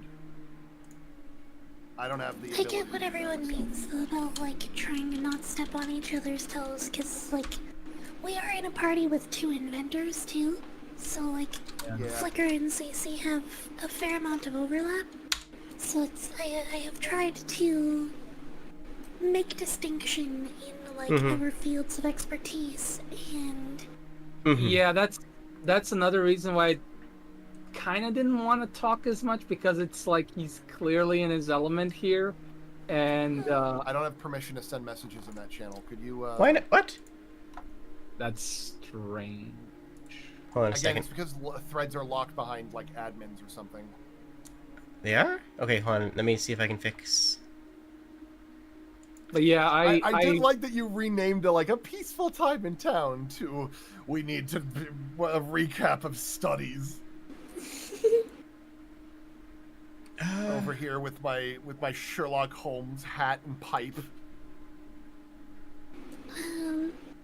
as far as the like things doing of the week, especially because I know next level is when CC gets like the bonkersness.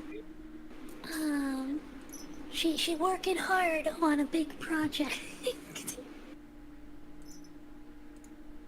I think that fixes it.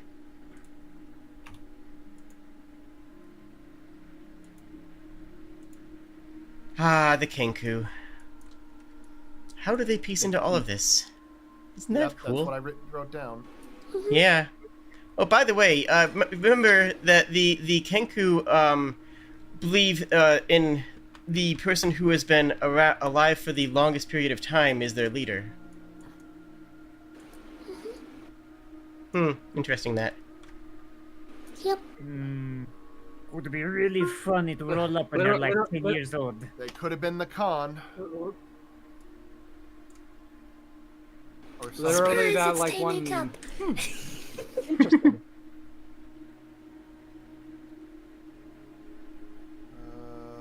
Can't believe this. But yeah, it's funny because I definitely with Flicker and being very sociable. Because that's not like at all what I thought he would be like, which is funny. Oh, God. I mean, he would still be sociable and just not like as sociable as I thought he'd be. Mm-hmm. I mean, like, what was one of the first things he did? Well, like when we were in the carriage, he pretty much showed him his hand cannon by pointing it at them. Damn it! I'm trying to copy it with all the formatting that I did. It's not letting me do that. Go to edit. Just go to edit your message and then copy it from the edit. Oh, okay. That'll keep your Try formatting. that. Let's try that. And that is by and large Nope, the did not sum. Really? Dang. That is by and large the sum of the mysteries minus, well, the one mystery. The heck is a Modron? We're working on that. We're working on it. That's a different mystery. We did not do that right now. This I did not miss anything. Really, I know. I just like the idea that we're doing this like every day, and we're doing it in the tavern, and like the tavern keeper is just like really annoyed to like clean up the paper, so that's why the paper Flicker made the paper shredder. And honestly, I imagine that, like a lot of people, the locals who you guys are familiar with and who like you, would probably chime in with, would probably, overhear, and if you guys weren't opposed, listen in and even offer their thoughts, which is sort of the role that I was playing with my clarifications in the text of like, oh, wait, but here you said that this, is kind of what I was doing. It was the role of the townspeople who would have been helping you. Thank you, NPC from 4 sessions ago. Well, we also did just like save a kid, so they'd probably be extra helpful. Well, and you guys have been good around town too. And so really, if anyone's made you rewrite that stuff all those times, it was really the townspeople, not me. I mean, if you think about it. Oh, fuck off.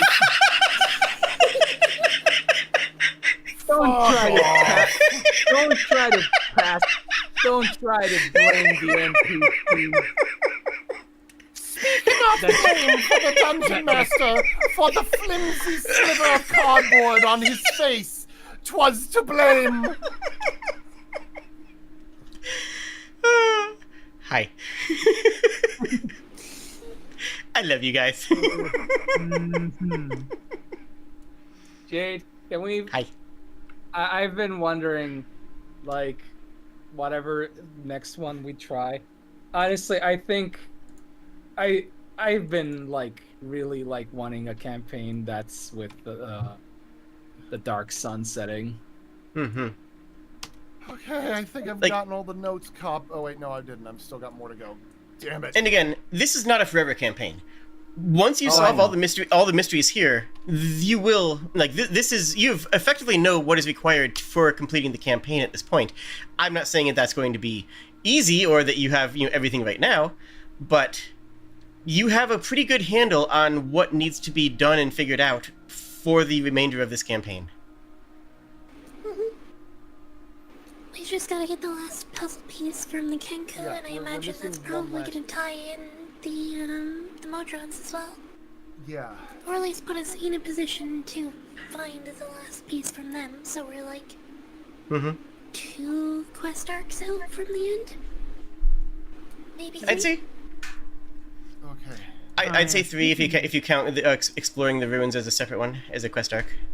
Yeah. Speaking of things taking forever, Jade, have you seen the Starfinder 2nd edition stuff? I have not. It looks very good. 2nd edition. That's all I'll say. Man.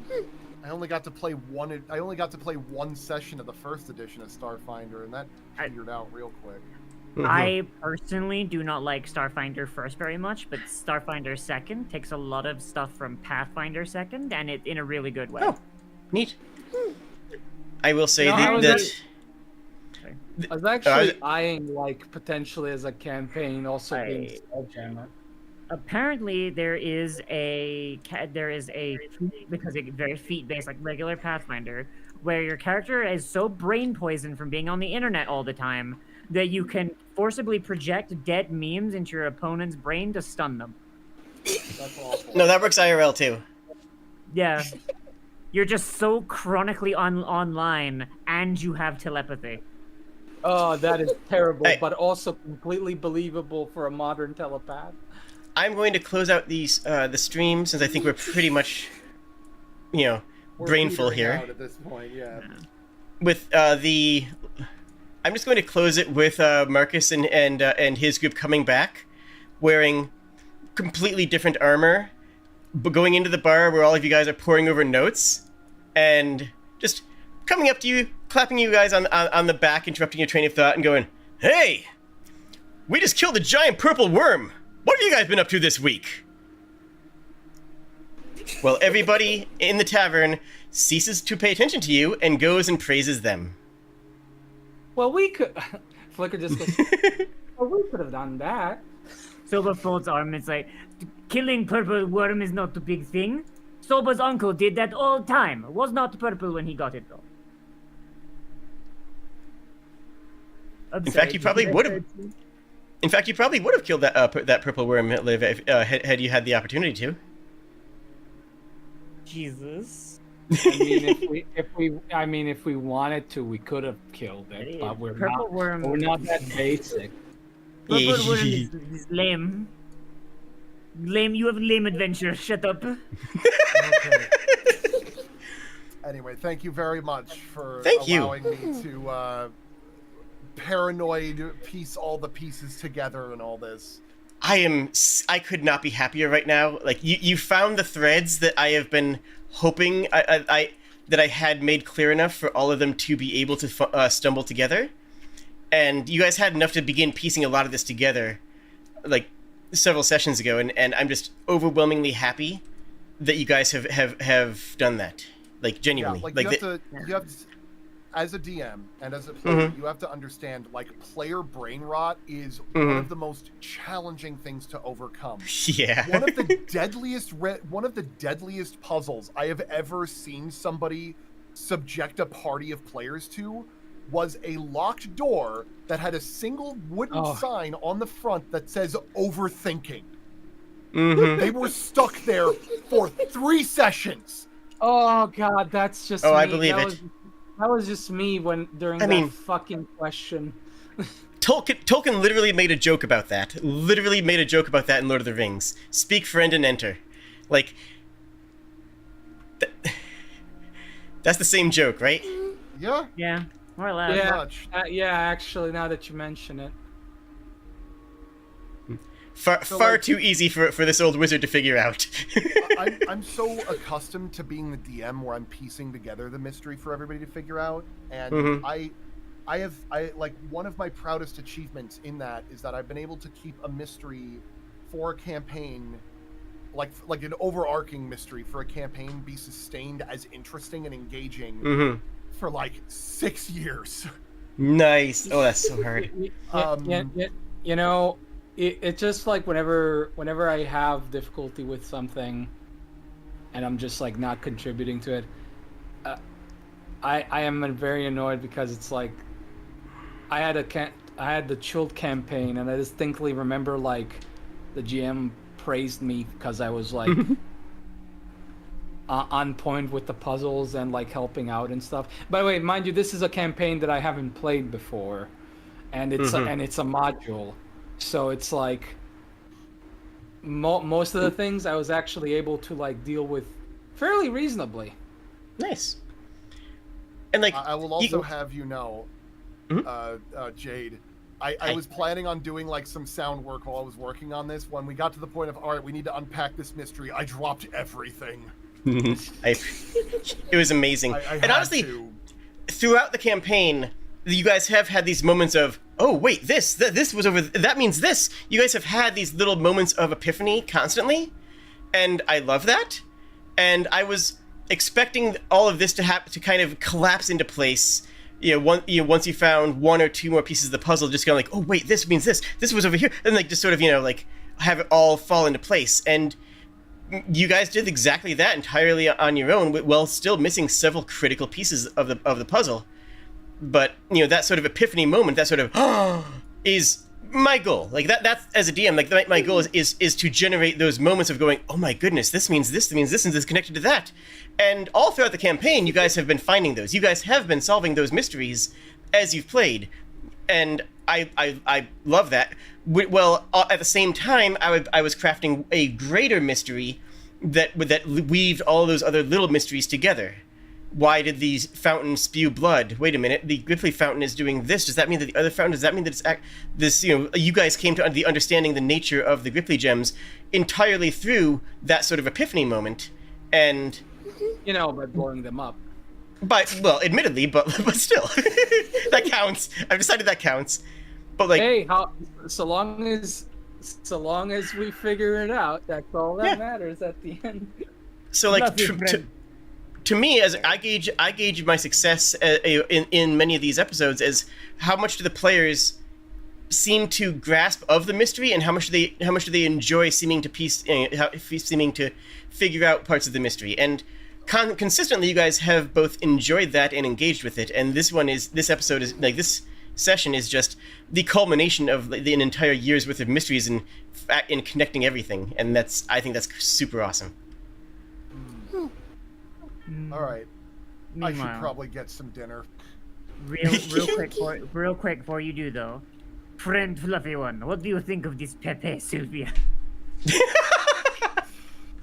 Yeah, no, that's same energy, but it works. It's and like it's all stuff that that has been intended. Like this is all information that you guys have accessed, have accessed.